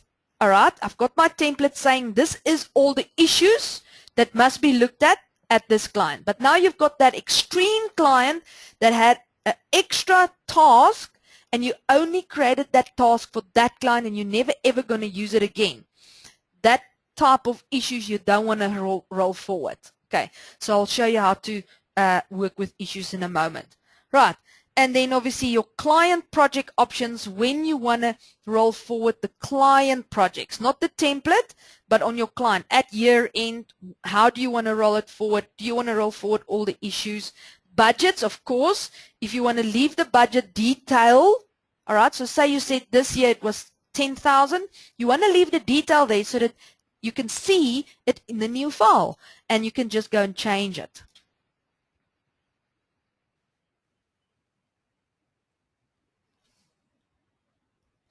Okay, Louis, I've got a better understanding. Can I speak to you maybe during the break or afterwards on that projects that you say you don't want to use? Okay, because yes, projects, you can go and link clients to it, but you can't link work codes to a project unless you go and budget. Okay, so it might be not that easy to just link projects to specific workouts and only use that. It comes down to your budgeting when you look at workouts. But I'll have to speak to you to see what your aim is, okay, or your goal is. All right, good.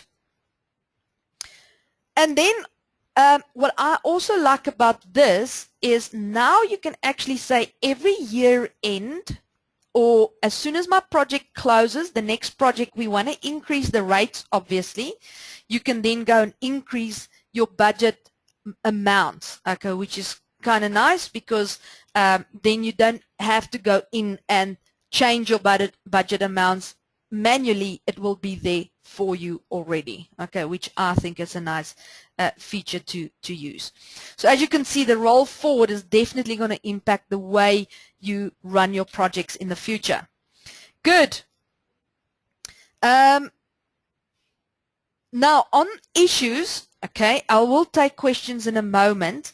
On issues, what we're going to do is we will look at the issues on how to add the issues, how to edit them, and obviously how to assign your staff to issues or tasks. Let's rather say that.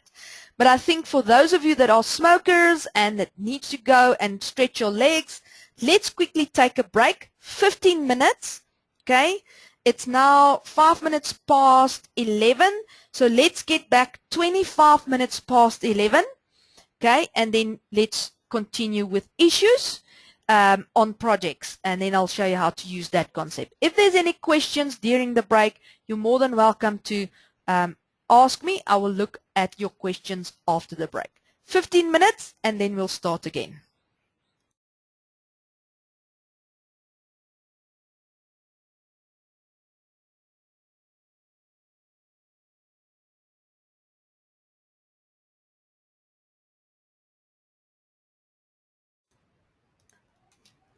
Let's get back to business. Right, so we were at issues. So basically, issues are tasks that are given to projects or sub-projects. Okay, so it's standard tasks that you want to associate with your template that you know a staff member must complete. Okay. The template level issue can be flexible, obviously, in items that are typically performed by your firm. Meanwhile, at the client level issue, it can be more gradual and consistent if a smaller task based on your client, of course. So what I wanted to show you, Louis, you also had questions on the examples, etc. So on our help file, in CaseWare time, if you go into our help file, all right, and you in the search function says audit services, all right, it will give you a project template example, okay, how you will deal with issues, sub-projects, etc. So that's quite a nice read. So if you go to our help file and you type in audit services under the actual search function, it will come up with this project template example that you can then go and read through. So like I said, the help file is very informative, especially if you want examples, etc. Right, so issues. How do we add issues to CaseWare time or to projects? So in my case, I'm going to go to my audit 2015, and then I'm going to go to my sub-projects that I've set up. Okay, I'm just waiting for everybody to see my screen so that I don't jump too fast. And I'm going to go to planning and risk assessment. That's just my project on how I base it on. Then I've created some tasks there, like client acceptance, overall audit strategy, and then risk reports, for example. Okay, now to get new tasks there, you'll see there, if I click on my current tasks or issues are tasks, you will see it says they click here to add a new issue. So here you will add a new task. Okay, so that is where you can add a new task. It will say, do you want to assign it to all your client sub-projects, yes or no? Maybe it's just for one client, but because I'm working on my template, I'm going to say yes, it's for all my clients. Okay, so there you can see there is my new task. Okay, you can define the description, you can add more to it. Okay, if you want to maybe tell us what the task is about, especially if you've got clerks that don't know exactly what they need to do, maybe you can put in descriptions there for them. You can link a type to the task, like is it a client issue, is it an engagement issue, is it an internal issue, task, etc. So maybe it's an admin task or something that they need to perform internally, a training, a task. You can go and define that. Now, how do I get these properties in there? I'm just going to open up my screen a little bit bigger, all right, so that you can see everything of the issue screen. Now, that is how I added a new issue. But if you right-click on any of your current issues or you want to create a new issue, you'll see there's certain properties. Okay, so you can go and edit a new issue, all right, by adding the subject or changing the subject. You can put in a start date or an end date. Okay, if you don't know yet when they're going to start, obviously you don't want to put it in. You can put the start dates and due dates in when you go and do your scheduling. Okay, so you will rather put in your start dates and due dates when you do your actual schedule. So also on the actual task, if you right click, all right, and you go to settings, you can customize the types. Like for example, what type of issue is this? Is it a client issue, engagement issue? Do you want to add a new one? So you can say, no, it's actually a training issue or training task. So you can do that and you can add it. So you can add it and then it will be available here under training. So there you can see your types. So if you right click, you can then go and edit your issues. You can set certain settings. What I've actually picked up last night while I was preparing myself is also under your set alternate code. You can actually make it nice and colorful if you want. So you can actually see that you can then break down the screen in different colors so that you will be able to track the actual issues, etc. later on easily. Okay, so you can even do that. So it's quite nice. You've got different properties for your issues, etc. Okay.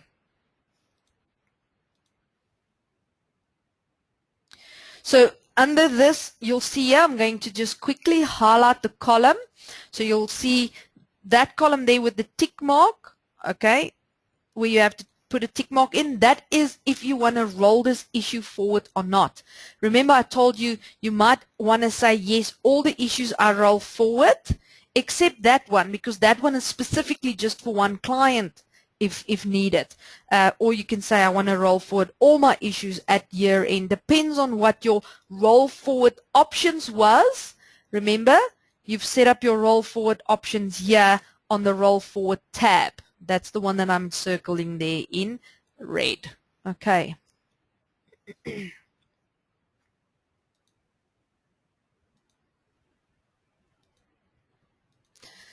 Good.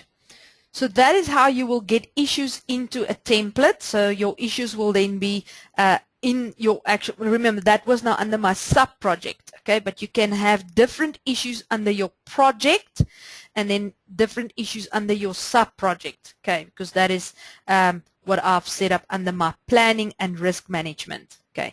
Then you might also have different issues when you do wrap-up work. You'll see under my wrap-up work, the issues that I have there is evaluating the audit evidence, audit findings, materiality, financial statement, and audit report review. So that is the wrap-up of the whole project, okay, as you can see. And then under my field work, again, I've got different issues there again, okay. So under each sub-project, I had different tasks set up. Great. Any questions on the issues on how to get them in? All right. Okay, I'm going to allow for some question time. I just want to show you as well. Under your new documents, you'll find a issue document. Now, this issue document can be all the issues that you've linked to a client, but you'll see your issue documents properties is when it's assigned to somebody, when it's completed. You've got an issue report if you want to report on what issues are on what project.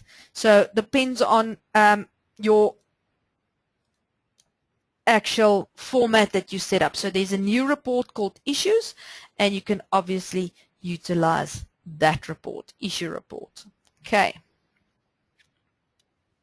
Right, is there any questions on issues, on how to get them in? I will now show you scheduling and how to obviously schedule your staff members on that issues, because the issues is obviously the tasks.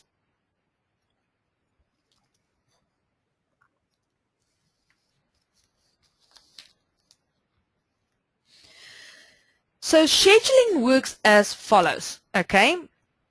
So you're going to see you can go to Setup, Scheduling. All right, that's the one way of accessing the scheduling screen. Or you can click on the shortcut here at the top that says Scheduling. Now, scheduling is a nice tool that we've now built in, because now you have an overview of where your staff is at. Because you want to see, okay, this current staff member is already working on a task, so I cannot double book them. Okay. Now, when I look at my scheduler, all right, you will have all your staff members on the screen. You will be able to actually go and filter for a specific staff member at the top and a specific client. Or if you want to have all your staff members and just a specific client, you can even do that, because then you can see your team that is actually working on that client, okay? Then you'll notice here at the bottom, you've got all the issues here. Now, what you need to look at is, I want to show you this.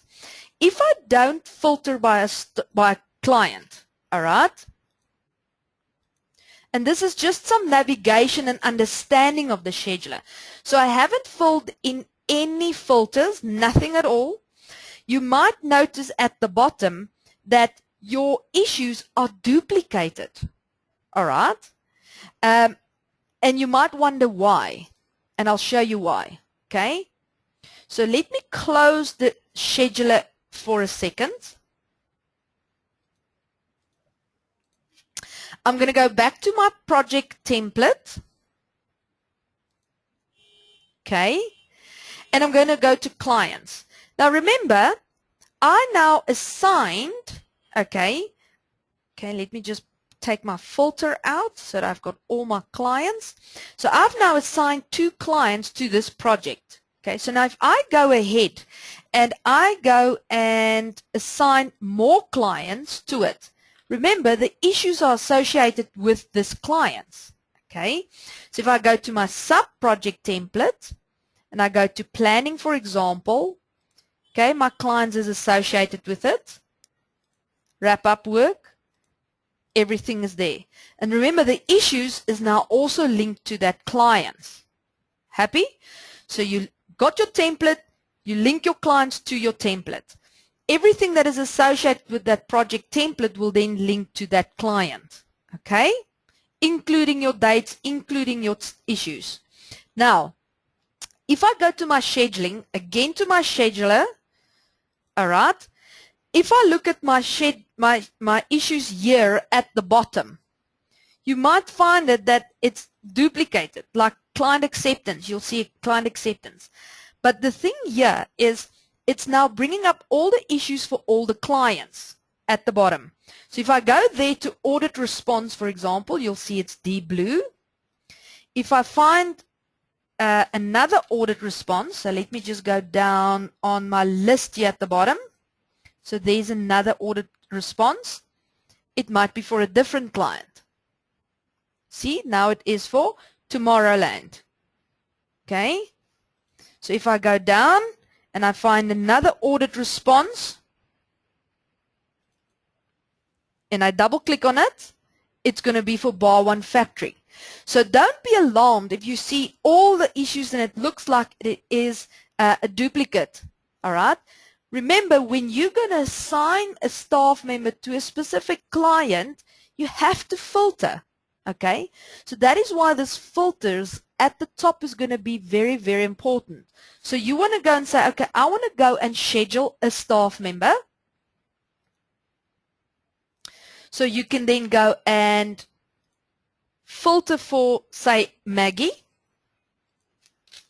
And then you'll be able to see Maggie's tasks. Or what you want to do is you want to say, I want to go and put a team together on Deep Blue. Now, if you do that, if you select Deep Blue, you will notice that your issues are less because it's just the issues associated or the tasks associated with Deep Blue. I hope I make sense. So when you selected Deep Blue, you'll notice that not all the issues are now duplicated. Okay, because now you can say, all right, this is all the issues that are not assigned yet for Deep Blue. So now I can go and say, okay, who's going to be responsible for the audit response? So if I go and I double click on audit response, okay, you will then go and say when it's going to start. So you'll be able to look at your scheduler and select a date. All right. Now, remember, this is now just showing me a week. So if I want to look for the full month, I will click here on the scheduler, okay, to actually have a month view. And now I can go and see who's working where, and I can go and schedule them.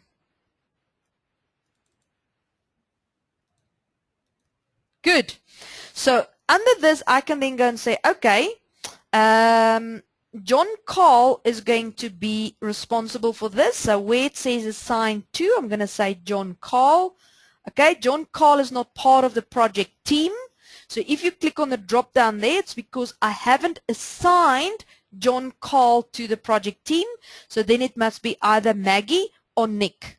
You see why the assignment of the staff and the team is important when you set up your project. Okay.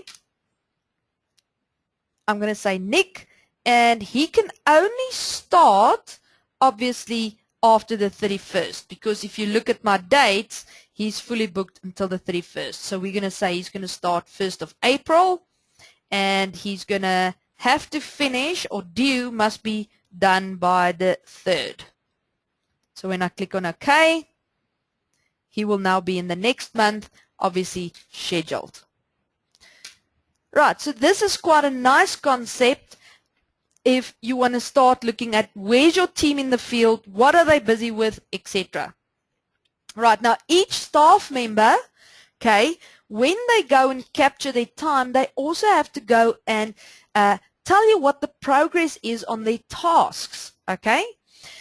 And that is why when you set up your projects, or when you use this new project templates, you have to obviously set up your protection correctly, okay? Right, now before we go to the actual staff and how they will manage their tasks, I want to know if there's any other questions on the scheduler. If there's questions, I'm going to quickly allow for questions on the scheduling and how the scheduling is working, and if you want me to show you something.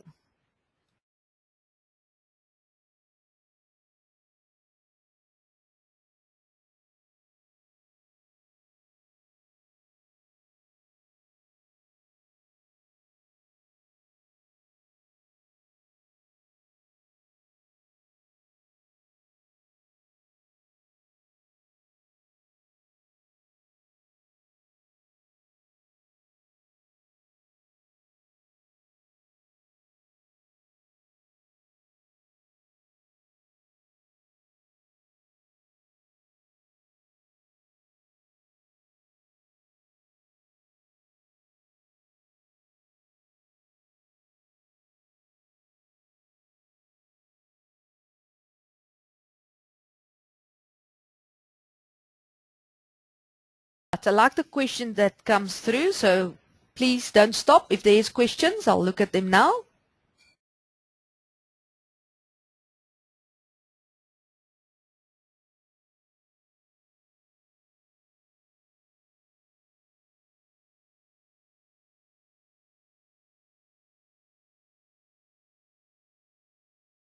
One of the questions is, what if the audit is postponed for 3 weeks? So, Louis, let me just get it right. So you've now scheduled your staff, and then obviously it gets postponed. Am I right when I'm saying that? All right, I'll look at that now. I'm just getting an understanding of the question. Okay, so I just want to quickly wrap my head around this.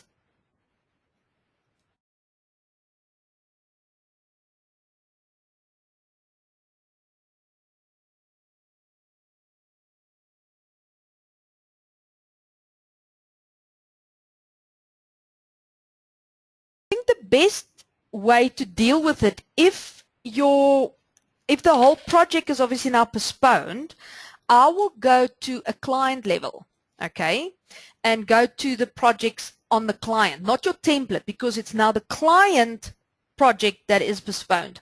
So when you go to project here, you will be able to go and adjust the dates, etc. here on the issues, etc. Because remember, your issues will now have dates here because you've assigned staff to them, okay? And this is where you will then easily be able to go and adjust your dates, as well as on your project monitor. Okay, so on your project monitor, if you want to do it in one view, I would go to your project monitor, okay, under your project folder, there should be a project monitor, and then change the due dates, etc. here if you can. All right.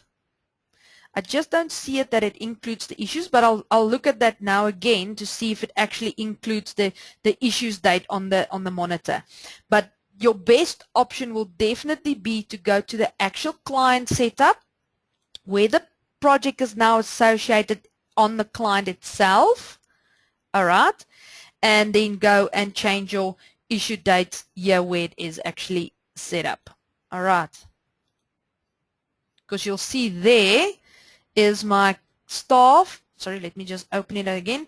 There's my staff now obviously set up, so I will go and change the dates here. And you can quickly change it because it will change the dates there as well. So when you change the date here, you should be able to see it on your scheduler. Does that answer your question?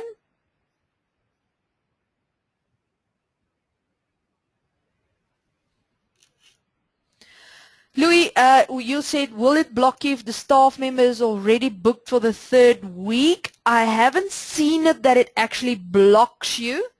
I must test that for you. I will test that for you in a moment. Okay, let me just go back to one of the other questions. Okay, let me just quickly go up. I'll check that now for you. Carl, you said, can you assign more than one person to the same task? Now, basically what happens is on your scheduler, let me quickly go back.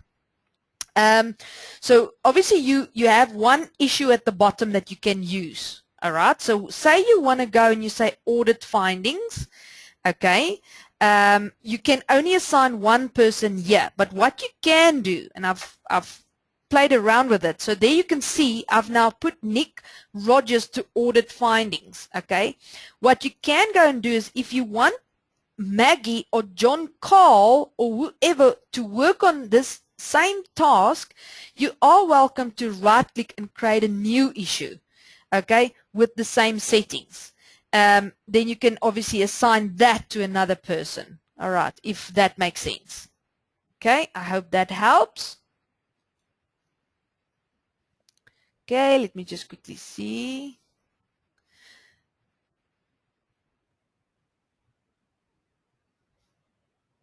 Okay, Sharon, I will do the scheduler in a moment again, just as a summary. Okay, I'll do that now.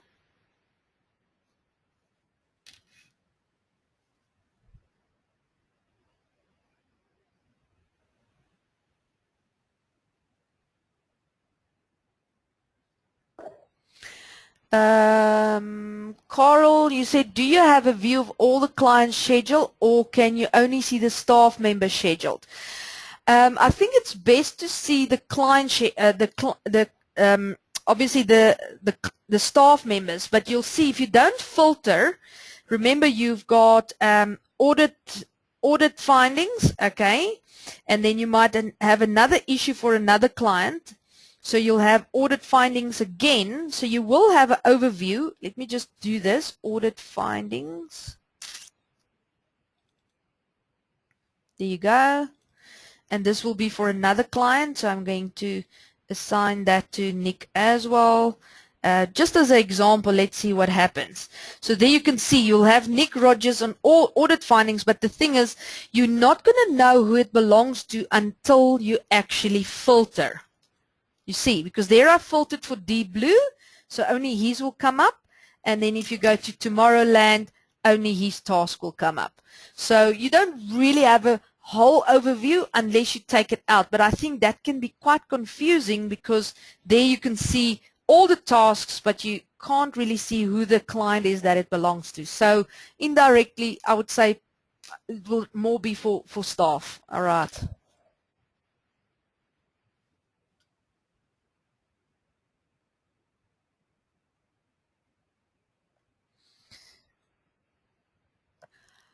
Louis, can you drag and drop? No, I've tried that before. That is something that we can look into, to ask him to maybe drag and drop it.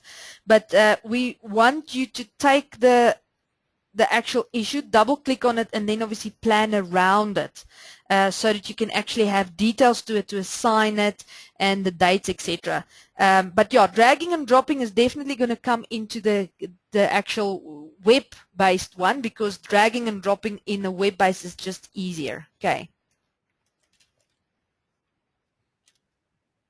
So Louis, to answer your question on if the client is already, the staff member is already booked, it's not going to block you. As you can see with Nick Rogers, I've already assigned them to 2 different clients, so it's not really prompting me.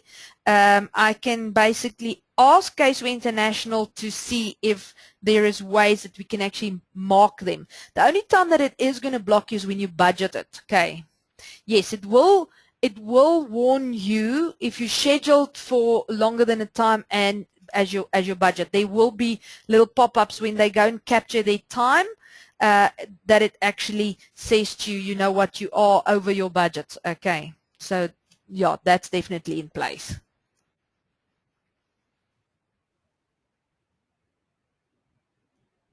I like the questions because it's definitely showing me that you are interested in using it. So it's quite nice to start using this as a management tool for your staff's tasks.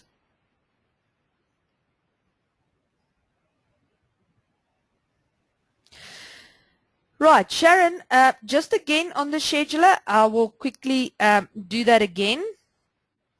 Okay.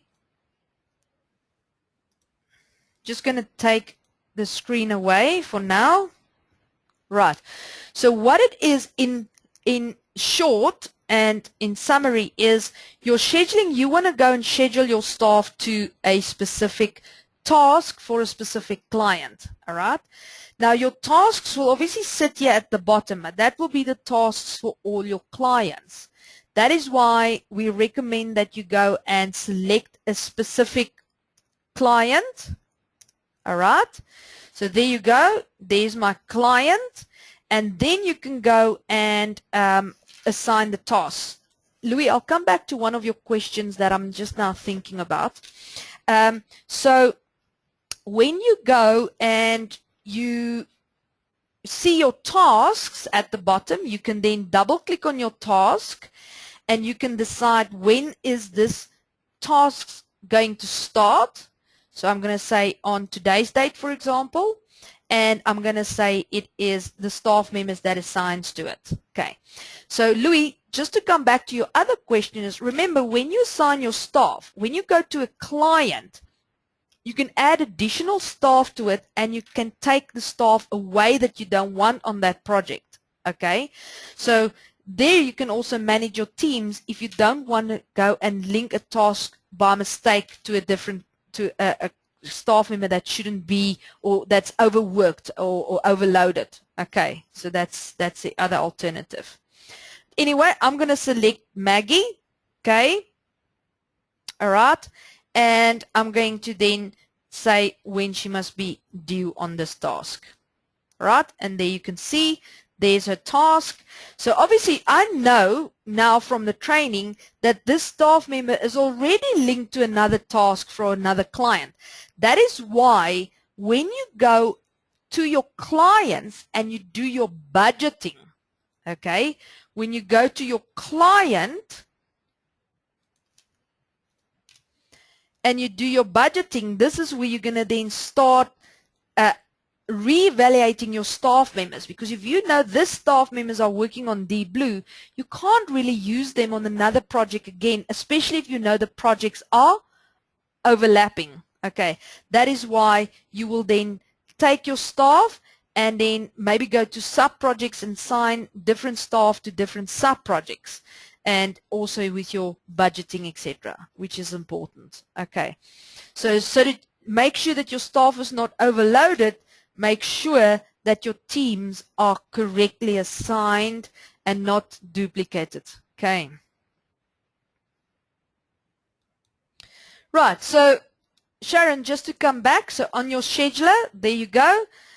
If you go to your specific client, you'll have your tasks at the bottom. You can then go and do your planning. Remember, you can then do it by week, or you can do for the full month. All right. So if you want to move to April, you can then move to April by doing the little arrows here at the top.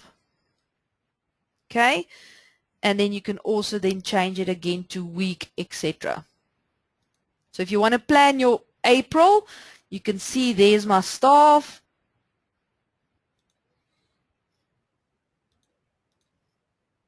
I want to do the overall audit strategy. I'm going to go to April. I'm going to say it's going to happen from that day to that day, and that's also going to be Nick. Okay, I've got a very small team, and sorry, my dates weren't correct. I just want to move to April, and then I'm going to do another date, etc. Is that answering your question, Sharon? Are you okay with it? Look, the scheduling is, you can't really break something. You can't change what is going on in the sense of your work codes, etc. This is literally just to plan where your clients is, your staff is, so that you can have an overview of where they're at. Okay, so obviously with us moving towards the cloud, this will become nice in the cloud, etc., because with the cloud you will have iCalendar that can sync with your Outlook and all of that. So yes, this is really a step forward in the right direction.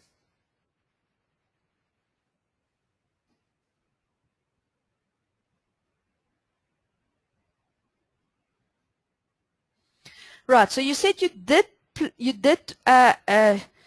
schedule tasks, but it didn't show. Is that right? What you're saying?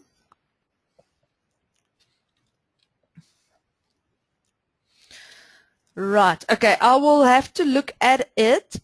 So we'll have to set up some time just for me to dial in, because it can be anything from the staff member that you are now assigning it to.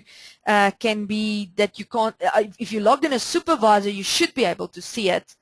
And yeah, like you said, I wanted to say dates, because remember, dates are very, very sensitive in this case with CaseWare time. Louis, I think I've answered your question a little bit earlier. Currently, it's not synchronizing with Outlook. Okay, so the scheduler is only available in CaseWare time. We are looking at obviously that options when we're moving to the cloud, so that then will synchronize with iCalendar with your Outlook and your tasks in Outlook. All right, good. Right, so now from a management point of view, when your staff members go in, remember, before you let your staff work on it, reevaluate your actual protection, okay? Because you don't want your staff to always see other staff members unless they're in a supervising position or a team leader position, okay? So on that, I just want to quickly step to your protection. So if you go to tools in CaseWare time and you go to protection setup, all right, on your protection groups, okay, if you go to any of your protection groups and you click on properties and you go to right, you will notice that there is new property groups or categories, let's rather call it like that, where you now have a project category, okay, and project documents, and also merging time with CaseWare Cloud and filtering at the bottom. Okay, so there's new project protection categories, and under each one there's obviously new rights associated with it. Okay, so if we go to projects, for example, this is especially important if you only want your staff to go and view the projects that they are assigned to. Okay, if you go and say yes, you only want them to see, like for example, there projects that they are assigned to, or you don't want them to edit and they can only view, you must make sure you select the right protection area, because then when they log into CaseWare time and they go to the scheduler, they will only see their tasks assigned to them. Okay, so they will, just like the time entries, if you set up protection so that they can only capture their own time, and they can only see their timesheet, the same will happen here. So when you go and say yes, you only want to let them view their own projects that they assigned to, then when they go into the scheduler, so when they go and log into scheduling, they will only see their time. They won't see the other staff members, which is nice. Okay, so just remember to then reevaluate your actual protection setup when you start using the new projects in CaseWare time.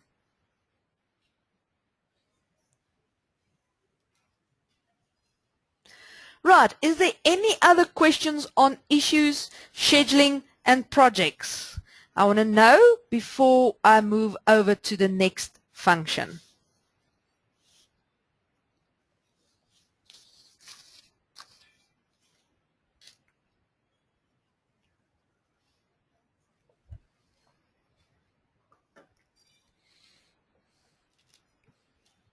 Right, so I'm going to move forward on some of the other features, okay? One of the other features that I want to show you is on the billings from WIP screen, okay? Where when you go to your billings from WIP screen and you, what they've brought in here is very nice, I think. Clients did ask for it, so that is why we obviously suggested it to CaseWare International as well. So basically what happens here is in your billings from WIP screen, you can now transfer an invoice that is not billed. Okay, so if you created an invoice but you haven't associated any work in progress to it, you can transfer it. It might happen that where you basically created an invoice, okay, and then you realize, oh, it's not supposed to be for this client, it should be for his sister company, and then you want to basically transfer it. So you know that you can transfer unbilled WIP, all right, but now you can also transfer unbilled invoices. So what do you do? So there you can see there's my invoice, all right, there's no WIP associated with it. So when you click on the transfer button, you will be able to transfer it to another client. So I'm going to go to bar 1, and all you do is you select your invoice, there's my invoice number, and you click on process. So this invoice will then be moved from deep blue, so there you can see my invoice is no longer there, and it will sit under bar 1 factory. Again, I'll show you. I'm going to create a new invoice for bar 1, for deep blue. So there's my new invoice. All right, created the invoice. If you associate WIP with it, so if you go and tick off work in progress like this, I've now tick off the WIP, then you won't be able to transfer it. Okay, it's unbilled invoices, meaning you haven't ticked work in progress. So if the invoice is there but you haven't associated any WIP against it, at the bottom you go to transfer, you select the client that it needs to go to, you select the invoice, and you click on process.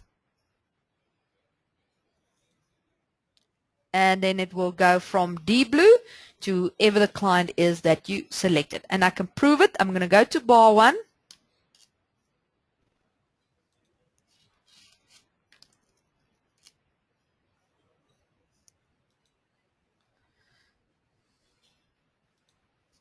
And there is my invoice that I just sent to them. Good. Use it or don't use it, like they will say. Good. Then the other feature that they did bring in, okay, because a lot of clients asked for it as well, because clients were concerned that when you do your final invoice and you mail it out, the invoice are not locked until you do a month-end rollover. Okay, so anything can happen in between. Somebody can go in and fiddle. That is now obviously if your protection is not set up correctly, etc. So what they brought in is if you create a final invoice, so you know that this invoice is now final, the WIP is written off, you're happy with it, that is what's going to the client, you can go and lock it. So right at the bottom, you can go and lock it. Not everybody has got the right to lock it, and not everybody's got the right to unlock it. Okay.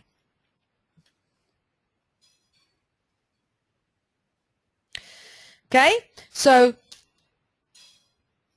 there you go, so you can lock it. Louis, your question is, if you transfer the invoice, will it automatically transfer the WIP linked to the invoice? You cannot transfer an invoice that has got WIP linked to it. Okay, so again, let me just rephrase that. So if you got an invoice, okay, I'll show you quickly. If I go to deep blue, okay, there is work in progress of 1,600 Rand. So if I go and create an invoice and I say I want to bill the client 1,000, and I say I'm ticking off my work in progress, okay, because that's now associated with it. If I go to transfer, I can't do it, okay, because there's no unbilled items. So if there's WIP associated with it, you can't transfer it, but you can transfer invoices that are not billed yet or not associated with WIP. Okay. Right, just to come back to this, this is a final invoice. So only final invoices you will be able to go and lock. So now the reason why we brought it in is for security purposes.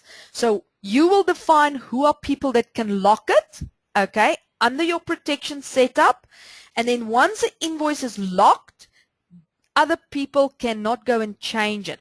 So what I've said to some of my clients before is you will get your administrator that's doing the invoices. Then obviously the person that reviews the invoices, like the managing partner or managers, will go in and they will go and lock the invoices that they want to send out to the clients or that they are happy with.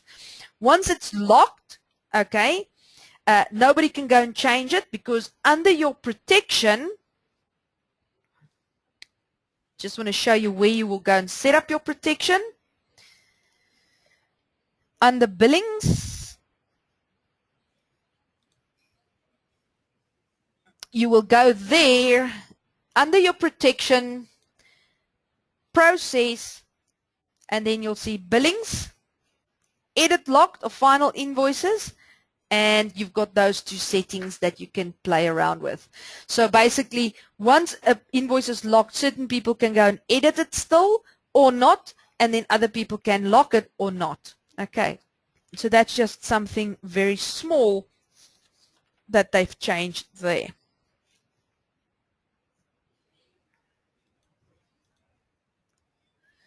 Right. Another feature that I really find impressive, that I'm happy with that they've brought in, is you can then go and do your recurring invoices. Okay, I've got some questions that's coming up that I will look at as well. Let them come through. I just want to continue so long because I don't want us to run out of time completely today. Now, with your recurring invoices, okay, the thing that they changed for me that is so awesome is the following. So you know that in the past, let me explain this, the recurring invoices in previous versions worked like this. So you will go and set up a recurring batch, okay, for clients. So you will have client 1, 2, 3, 4, 5, 6, 7, and all of them is going to get the same invoice of, say, 500 Rand. Now that worked nicely, okay, if you want to bill, for example, for provisional returns, and you know, okay, this 100 clients are going to be billed 350 because they are individuals and it's for their first provisionals. Then you would have gone and set up a recurring batch to say this 100 clients are going to get an invoice of 500 Rand. Okay, then you'll have your second batch of maybe 800, then your next batch for whatever amount. Now, where the problem came in is when clients wanted to use this for their monthly work, but where clients have different amounts. So like, for example, they wanted to go and set up a batch, okay, and say client 1 is 100 Rand. Client 2 is 200 Rand. Client 3 is 400 Rand. That became a problem because we had to go and set up a recurring batch that is linked to an amount. All right, you could never set up a recurring batch with a lot of clients with different amounts. That was taboo. But they've changed that. You can now go and set up a recurring batch for monthly work where the clients have different amounts, and that is what I'm so happy about. So if you look at your recurring invoices now, so if we go to setup and we go to recurring invoices, okay, you can go and set up a recurring batch as usual, okay, right, and you'll have the monthly work. Okay, I've got a great year from Louis. Thanks, Louis. Yeah, I was so happy about this. I just have to show this to you guys. So when you set up your recurring batch, if you want to use the idea of different amounts, this is your settings. You have to go and set it up as client selected. All right. Your general ledger can still stay the same. Your billing format will still stay the same. But as soon as you make it client selected, you will see that you can set the amount. All right. So I'm going to set one up from scratch. As long as you see the differences in the actual setup screen, I'll set up one from scratch so that you get a better understanding. Right, so I'm going to set up a new recurring batch. I'm going to call it monthly work. Right. I am going to make it a WIP, a miscellaneous invoice, or you can let it go to WIP as an interim invoice, but I'm going to make it as a miscellaneous invoice. I don't want to have one set amount. I want to have different amounts for different clients. So I'm going to say client selected. Okay. I'm going to select my general ledger account and my billing format. So nothing there has changed. Okay, so that still stays the same. You can then associate a project to it if you want to select your accounting project, etc., or your field work or whatever the case might be. I'll come back to the periods in a moment because you'll see there's some differences in the period patterns as well. But what I want to get to is if I go to DBlue and I assign DBlue, I can now go and set an amount. So if I say DBlue and I go set amount, I can say 500 Rand for him. I can then go to another client and I'm going to say 300 Rand for them. And then I can go to another client and I'm going to say, all right, we're actually billing them 250 Rand a month. So that's quite nice. I think it's really, really cool that they brought this in eventually because this helps us, just maintaining your clients a little bit better. Plus, look at my filter. Again, you don't have to go and look for your clients. Maybe you want to say small, medium, large clients or by partner. Again, you can use your filters to say, I want to look at all my clients that I do audits for or accounting for. Then you know that's the only clients that are going to sit in your list if you apply your filters correctly. Good. Right. So that's quite nice and easy. Then, of course, the pattern process, we've now given you a little bit more freedom of when you want to process this. Now, remember, it's not an automatic process. You still have to push a button. But what the pattern indicates is if it's going to be monthly, okay, if it's going to be yearly, if it's going to be bi-weekly, etc. So it depends on what you select. Then your process options will be different. Now, again, the pattern is just the date that's going to be displayed on the actual invoice. Okay, so if I say monthly, okay, it's going to take my first day closest to the month end. All right, then my last day, if I want to have the last day closest to the month end, then you've got the day in the first week of the period. So you can say, you know what, if I want to do it on every Tuesday, so if I take the day in the first week of the period, so that will be, say, in April, so the first week in April, I'm going to use the Tuesday's date. The next month, May, the first week in May, it's going to take the Tuesday's date on my invoice. So that is obviously the dates where it comes down to. All right, so it's just a matter of the date that's going to be on the actual invoice. If you want to have a read up on that, you can go to the help file as well, and you can go to the actual patterns. So you'll see here, it's going to give you the process patterns and it gives you an exact explanation of each period. How did I get there? I'll show you. All right, if you don't know it by now, I am on my recurring invoices. Do you see that? And then I just clicked on help and it jumped to that subject, set up recurring invoices, and I just scroll down and there's my pattern. So you can select your pattern and your process pattern as well. Good, so there's quite some flexibility that you can use now with your recurring invoices. Processing the recurring invoices did not change. That still stays the same. So all you have to do is you go process, billings invoices, recurring invoices, and you process your batch as usual. Cool. Who's going to use this? Click on your hand so that I can see if some of you are definitely using it. Louis, definitely you. Carl, you. Barent, you. Awesome. There's some of you that's definitely going to apply this now.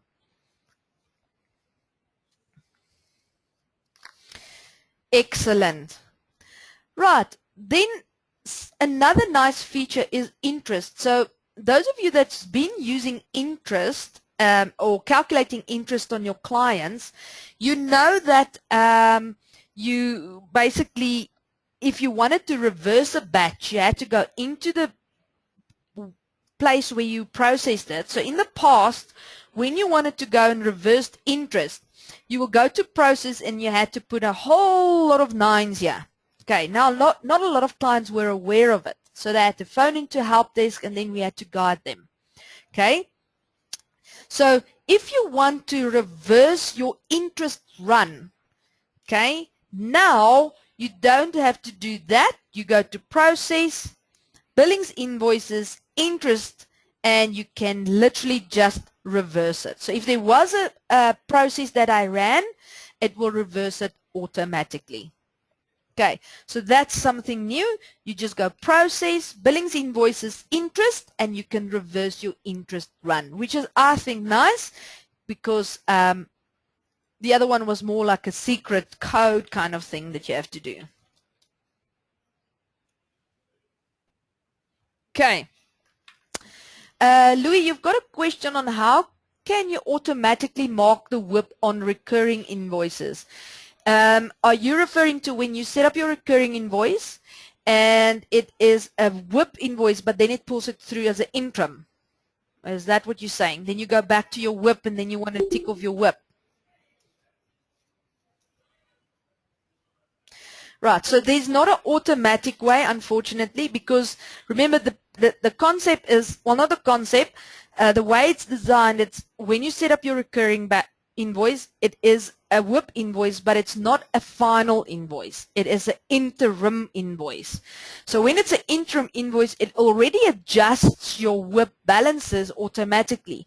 But if you want to go and associate work in progress, you need to make the conscious decision what WIP. So that's why you have to go into that invoice, change it to a final, and then tick it off. There's no bulk or automatic way, unfortunately.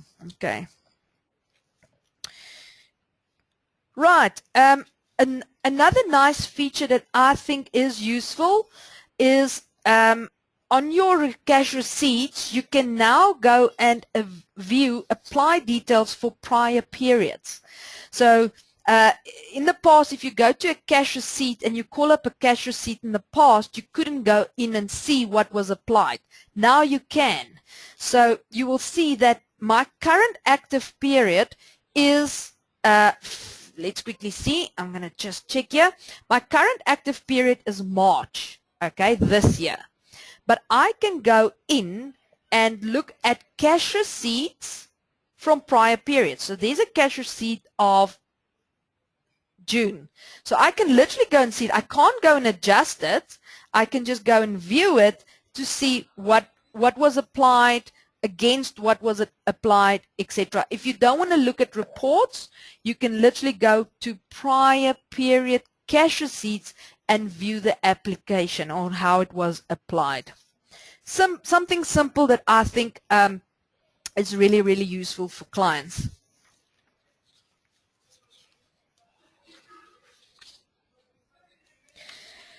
Right.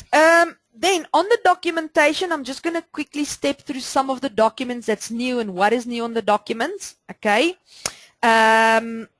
So the first thing that I think is very nice, it's some issues that they resolved. Okay. So in your What's New document, under your document manager, if you read up on it, I'm just going to mention it to you because I can't replicate it because I'm on the new version.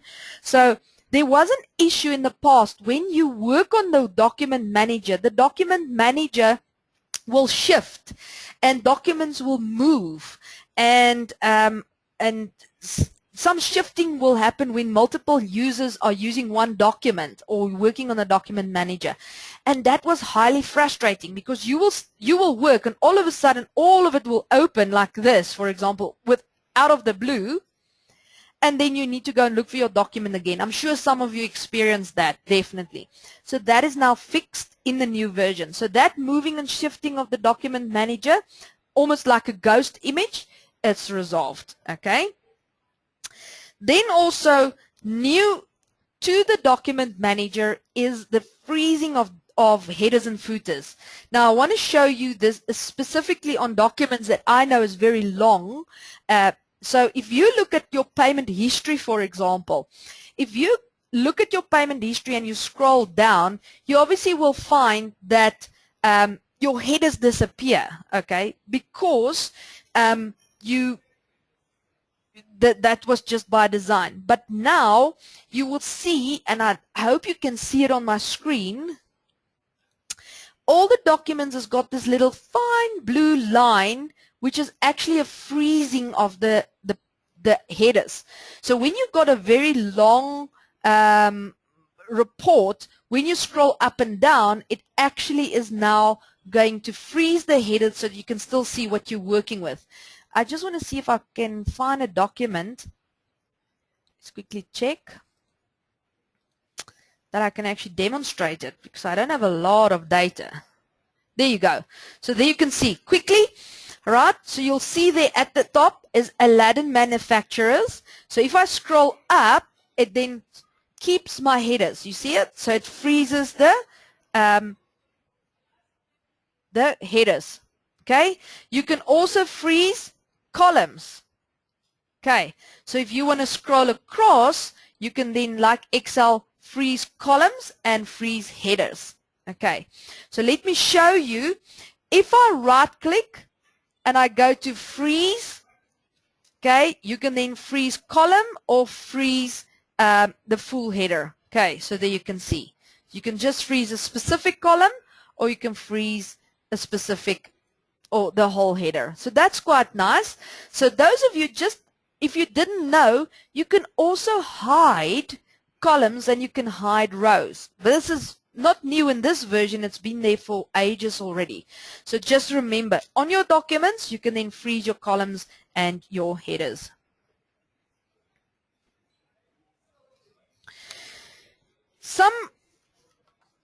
Something new on the documents as well, and that has been a pain for me to obviously support you guys with, was clients will ask me, Helen, don't you have a summary report that shows the client's email? And what was my answer? No. Now it does. So if you want a report that includes the client's email address, a summary report, so that you can see who has got email addresses and who don't, you'll have it. So there you can see my summary report, client summary report. If you double click on it, you have the report now, and it includes the client's email address. You will also find it under your client monitor report. The client monitor report also now includes the client's email address. Okay, which is nice because this report you can easily save into Excel for further formatting when needed.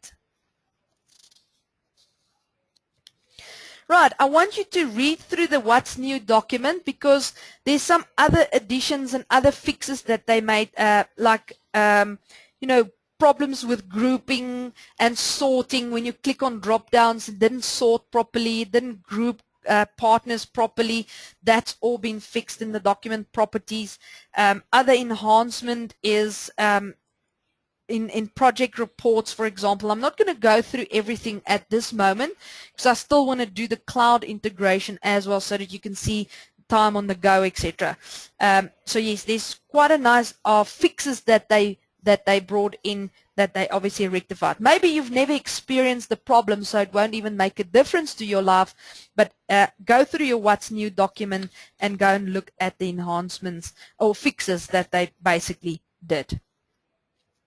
Right, then also on your client batch email, Louis, I know you've got questions that you pop up. If I don't get to it today, I will obviously record it and then come back to you on your questions. Okay, I just want to start moving forward because we only have another couple of minutes left. Right, so on your client batch email, all right, in the past, like I explained, the problem was with the bulk emailing. Clients will go and set up their bulk email. They will start out emailing 100 clients, but then it will stop emailing the clients because then they'll get an issue where it's a timeout issue. Now, the issue with this was your internet service provider had to give you unlimited access, all right, so that you can then obviously send out all this email, because your service provider will obviously see the emails as spam, and then there will be a time limit, and then it will stop sending it to your clients. Who has experienced that? Click on your hand if you experienced that, where you want a bulk email and then it just stops and you had to send out your clients in batches. Okay, Karin, you've got, Henriette, okay, so there is quite a bit of you. So in the past, then you had to go and ask for unlimited access to your internet service provider, and internet service providers like MWeb and all of that might have asked you additional costs to it. Okay, so it was a bit of a problem for us, and so we had to obviously come up with some sort of solution.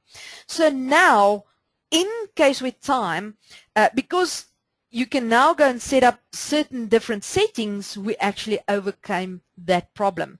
So when you go to your client batch email settings, so if you go File, Client Batch Email Print, okay, and you go to your email settings at the bottom. So I'm just going to encircle email settings so you know where I clicked. You will now notice that you can actually define the port, because in the past we just worked with a default port called 25, but now that is sometimes where the time limitation got stuck and it got seen as spam, etc., etc. Now you've got some alternative settings that you can go and set up, obviously depending on how your internet service provider is set up, which you can now go and change, because some of our clients were also using the Gmail service provider where they had a Gmail account, and that was their portal that they used, which we couldn't accommodate for, but now you can. All right, so consult with your IT experts, the persons that set up your emails, show them the screen, let them come up with the settings that you know that's best suited for your needs, and put it into CaseWare Time. All right. As long as there's a little bit of more flexibility, well, we've provided the flexibility, so you can then go and set up if it's a star, etc., and put in the port. Again, we use a default port, but if you use a different port, you can do a different port. Put in the mail server authentication, and always test the connection. Now, my advice to you is, if you experience the problem before and you go and change the settings, okay, try and test it first, okay. Maybe not sending it to your clients, but maybe using attention number 4 in your settings and change it to your email address and send it to your email address itself, okay. But please test it, all right, and make sure it goes through before you send it to your live clients. All right. If you need help on this as well, you're not sure what settings to fill in, you're more than welcome to phone our technical help desk. They will guide your IT contact or your IT expert of what is best suited, because they will go and look at what is your internet service provider and the settings, etc., which you can then go and set up here. All right. So I think that is quite a great help.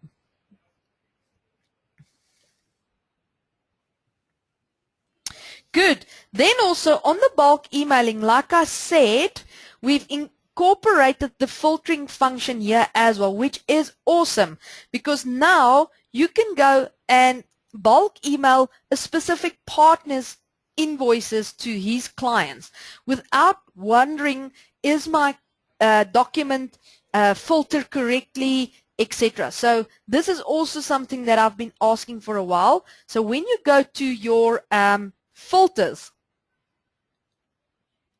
when you click on filters, you can then go and say, I want to look at a specific partner's clients. I want to look at a specific month end. Maybe you want to send out your CIPC letters from CaseWare Time. So you can actually look at clients with a specific month end. And that will then obviously redefine your list, which is nice because sometimes you had to go and tick the clients. Now you can just apply a filter and you'll have a short list and you can just say select all. Okay, I think that is also a good enhancement. Right, is there any questions on anything that I've demonstrated today further on before I go to the cloud integration and what you can expect? I'm going to allow for some questions. If there is more questions, I'm going to quickly look at them, and then we're going to look at the cloud integration.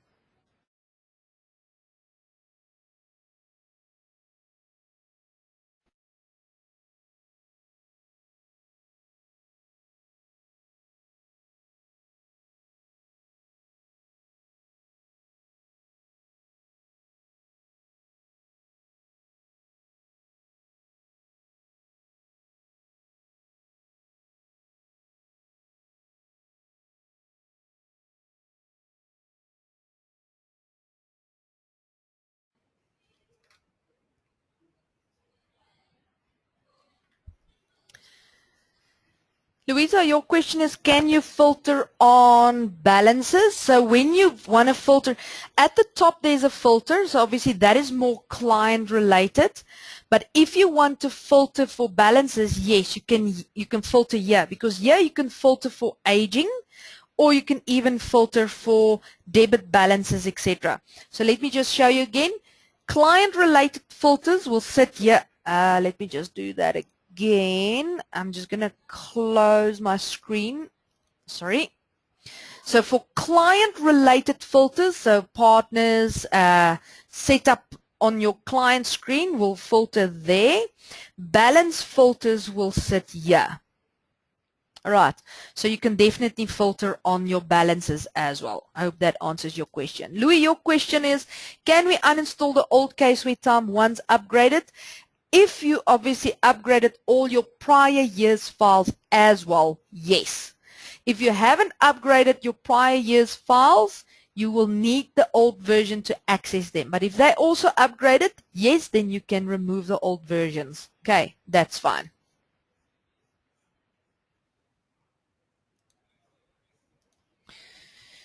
Good. Now, with the cloud integration, okay, so first of all, when you want to use the cloud function, okay, time on the go. Now, remember, the only thing that is available in the cloud from a CaseWare Time point of view is time on the go. So basically, your time web sheets is now going to be replaced with time on the go. Okay, now this works a little bit different because you can work in the cloud and then synchronize with your desktop version, or you can work on your desktop version and then synchronize on your to the cloud. Okay, so you can literally capture time on CaseWare Time on your PC and then obviously synchronize it with your client, with your time on the go. Now, time on the go currently allows you to also set up staff and set up clients in the cloud. Okay, so you can literally go into the cloud and set up a client and set up a staff member and capture their time. So you'll see that in a moment. Okay, now for that you need a cloud account. Okay, now if you want to use this function, you have to contact your account manager because they need to arrange a CaseWare Time or CaseWare Cloud account for you with CaseWare International, because they're the only guys that actually handles that. So that will basically be a URL or a link for you to use. All right. So they will then create it. Once you get your cloud account, you can then synchronize your current CaseWare Time file with this cloud account. Okay.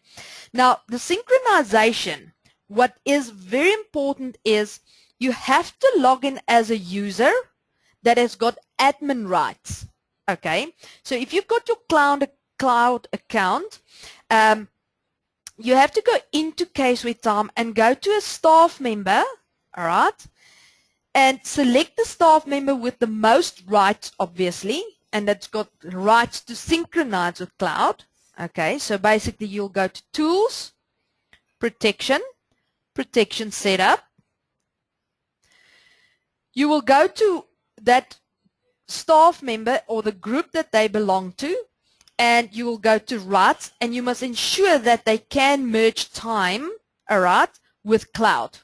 All right, happy with that? So that must then be ticked. Cool.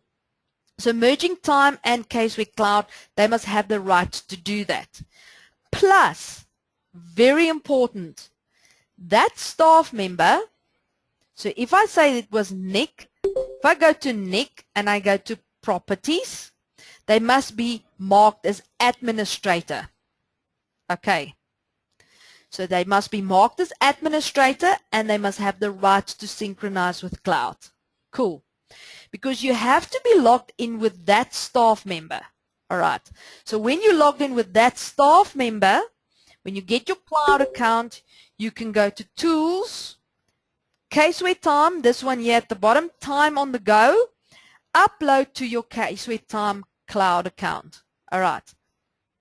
Right. So they then have to click on that person that's logged in, all right, and then the wizard will obviously guide them from what is going to be uploaded. So this wizard will then tell you this is what's going to be uploaded, and it shows you there. It cannot be supervisor.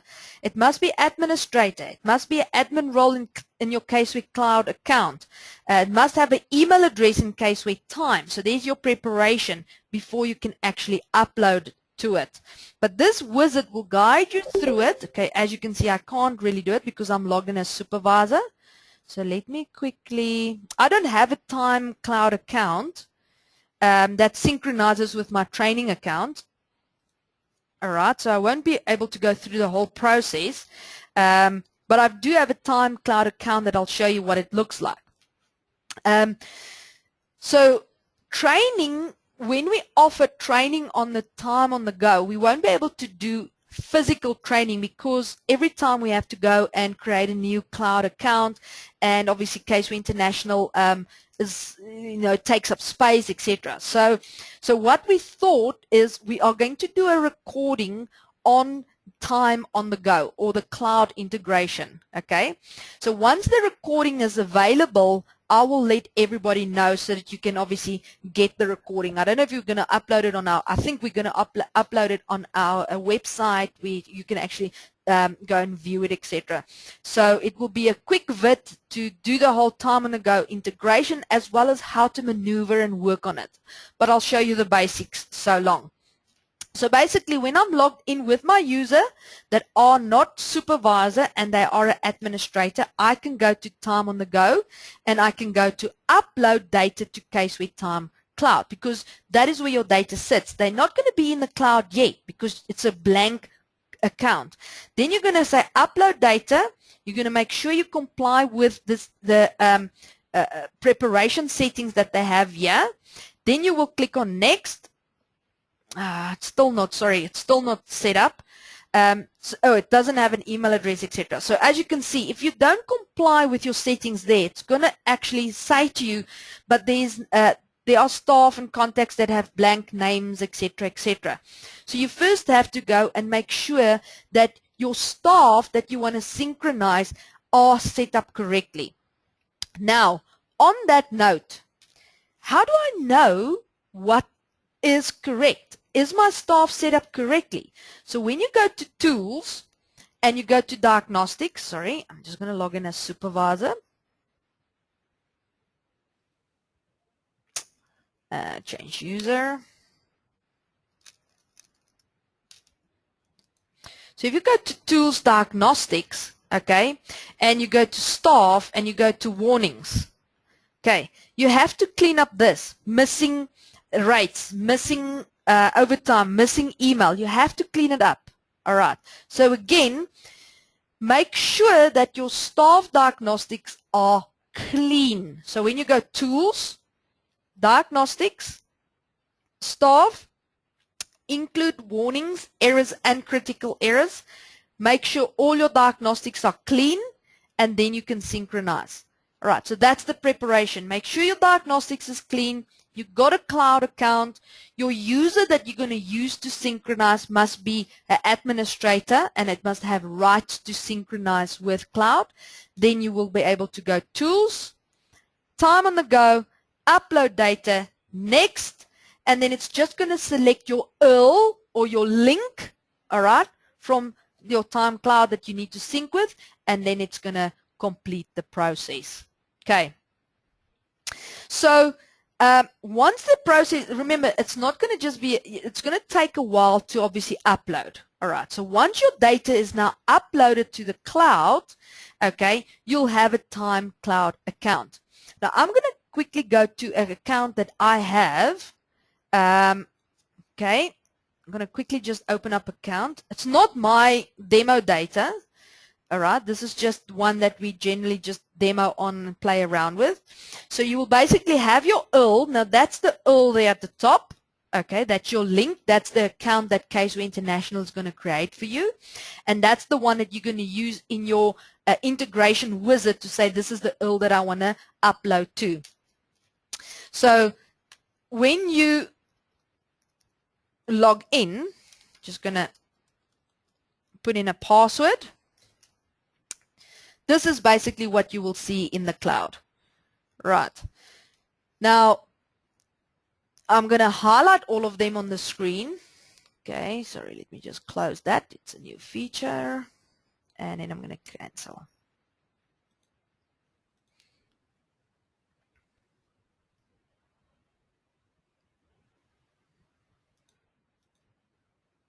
Right, so there you go. That's what you will see. Now, if you go to Cloud, here at the top left-hand corner, you will be able to go and do time and expenses. Not billing yet, okay? That is in the newer version, okay? But for 2013 Cloud version, you'll have time entries and expenses entries, and you've got basic analysis reports, okay? So when you go to time entries, you will be able to go and capture your time, all right? So basically, if I say new time, I can go and say for which date, all right, because I've logged in now as me, and I can go and select the work code, and I can select the number of hours, and I can put in my note. So as you can see, it's a little bit different from your time web sheets, because remember now this is an application in the cloud. And then you'll click on save, client, sorry, I forgot to add my client. Okay, I don't think I've got any client set up. Yeah, so I don't have any client set up, that's why I can't go in there. But remember, now you don't have to go to CaseWare Time and add the client.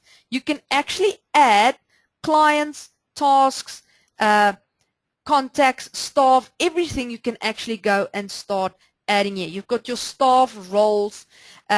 You can actually, I don't have the rights to add clients, that is why I can't see it here, but you should have a button here where you can actually then go and add a contact, you can add a client, all from the cloud. So in the past, in your time web sheet, you can literally just go and capture your time, but the client should already be there. The workout should already be there. You see what I'm saying? Now, you should be able to actually go and do it everything from here. You should be able to go and add a client. You should be able to go and add workouts if you've got the rights. As you can see, I don't have the rights. I'm not the administrator, so I can't go and add workouts, but I can go and add time and discussions, file requests, and all of that. So from the cloud, you will be able to go and also maintain certain areas like clients, staff, workouts, and then obviously your time capturing and expense capturing. Good. Now, what happens if you now added a client, all right, but now in cloud? What happens to your desktop version?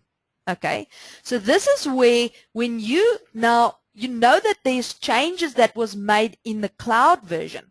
So when you open up CaseWare Time and you the administrator of the if you've got the rights to obviously synchronize with cloud, if you log in, there is going to be a pop-up, okay, on the bottom right hand corner in this corner here that's going to come up and obviously notify you that there is a synchronization that must happen.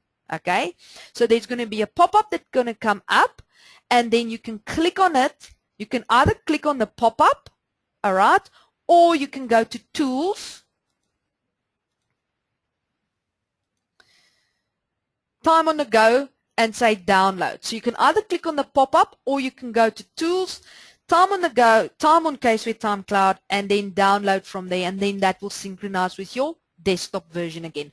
Remember, again, not everybody can do it because not everybody's got the rights, but you as the administrator that's got the rights will see the pop-up and will be able to download.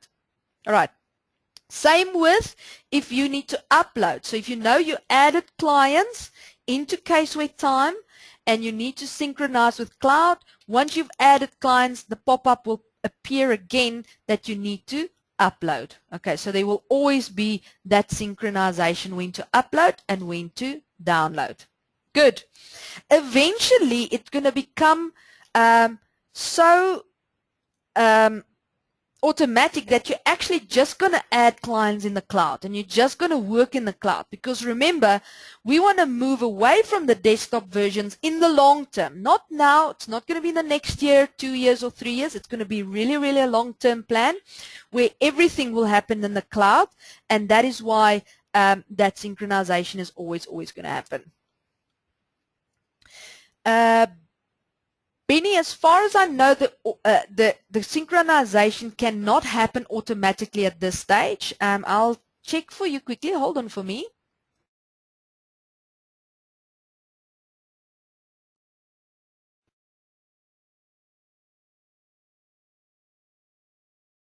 And I will quickly find out for you.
Benny, it doesn't look like it. It seems to me there must be a connection established first. So, so yes, let me make sure from them if there is a way. But from what I can see, there is a connection that must happen first and a connection that must be established. Okay, but I will find out for you.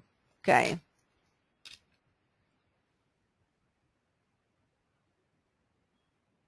Louisa, that's what Benny has just asked, if it is automatic. Not from what I can see. I've now gone into the help file and check, but I can't see an automatic section, because if I go to tools, there's nothing set up there that's automated, and also not under protection. I don't know from the cloud side, but I don't think so. Okay, not at this stage. I think we need to get clients used to actually upload and etc. until we can get it automated. All right. but I'll find out for you. So you, Benny, prefer if it will be like per day or per hour, then it can do just the sync. Okay. Right. Right. So if I go back to my cloud account, I'm just going to go in there again. So there you can see if I go to cloud, there's my time, there's my expenses. So your expenses you can go and capture. And it's easy. You just say new, select your client, select your workout. Unfortunately, I just don't have a client that I can use. It's a bit of a bummer, and I can't go and add one. But yeah, it's very easy, etc. And then obviously all the other areas of CaseWare time later on will be add-ons like billing, debtors. All of that will start becoming an application within the actual cloud version. All right. And then your analysis, there's basic analysis currently available where you can go and look at your time sheet by staff, etc. And then it will give you information like basic reporting, etc. in the cloud. Right, so first of all, if you do want to use the cloud version of time and time on the go, please speak to your account manager so that they can start arranging an account for you. There is going to be a cost to it that I'm aware of. The only reason why there's going to be a cost because we need to obviously, it's space that we're going to use up and it's servers that we use up internationally. So there is going to be a cost. I don't know how much the cost, but you can always speak to your account manager to see if it is cost effective or not. All right. But I know there is costs involved. That is what I've heard the last time. I don't know if that has maybe changed, but please feel free to contact your account manager so that we can find out what is going to be the cost, etc. Right, Benny, I've got your information. So you said if they can sync automatically to the server with no human intervention per day or per hour, that you can set settings. I know there's not something like that at the moment, but let me confirm with CaseWare International itself what is the future of it and if we can actually sync automatically. Right, everybody, that is a wrap. It's the end of our session. I would go on and on for the rest of the day to play around and look for you for stuff and obviously see if there's other new things that you can do in the system other than what is in the what's new document, because I find it sometimes it's not in the what's new document and it is new to the system. So yeah, it must have been just overlooked. I hope it was informative, the training. So please get those upgrades going. Remember, it is a busy period for CQS because of month-end and year-end procedures as well as conversions. Okay, so plan your conversion, make your backups, make sure your diagnostics is clean. If you make a backup and there's a problem, you can always revert back to that. If you need our help, please let us know. We can help you gladly. All right. Have a good day. Hope to see you in the next webinar soon.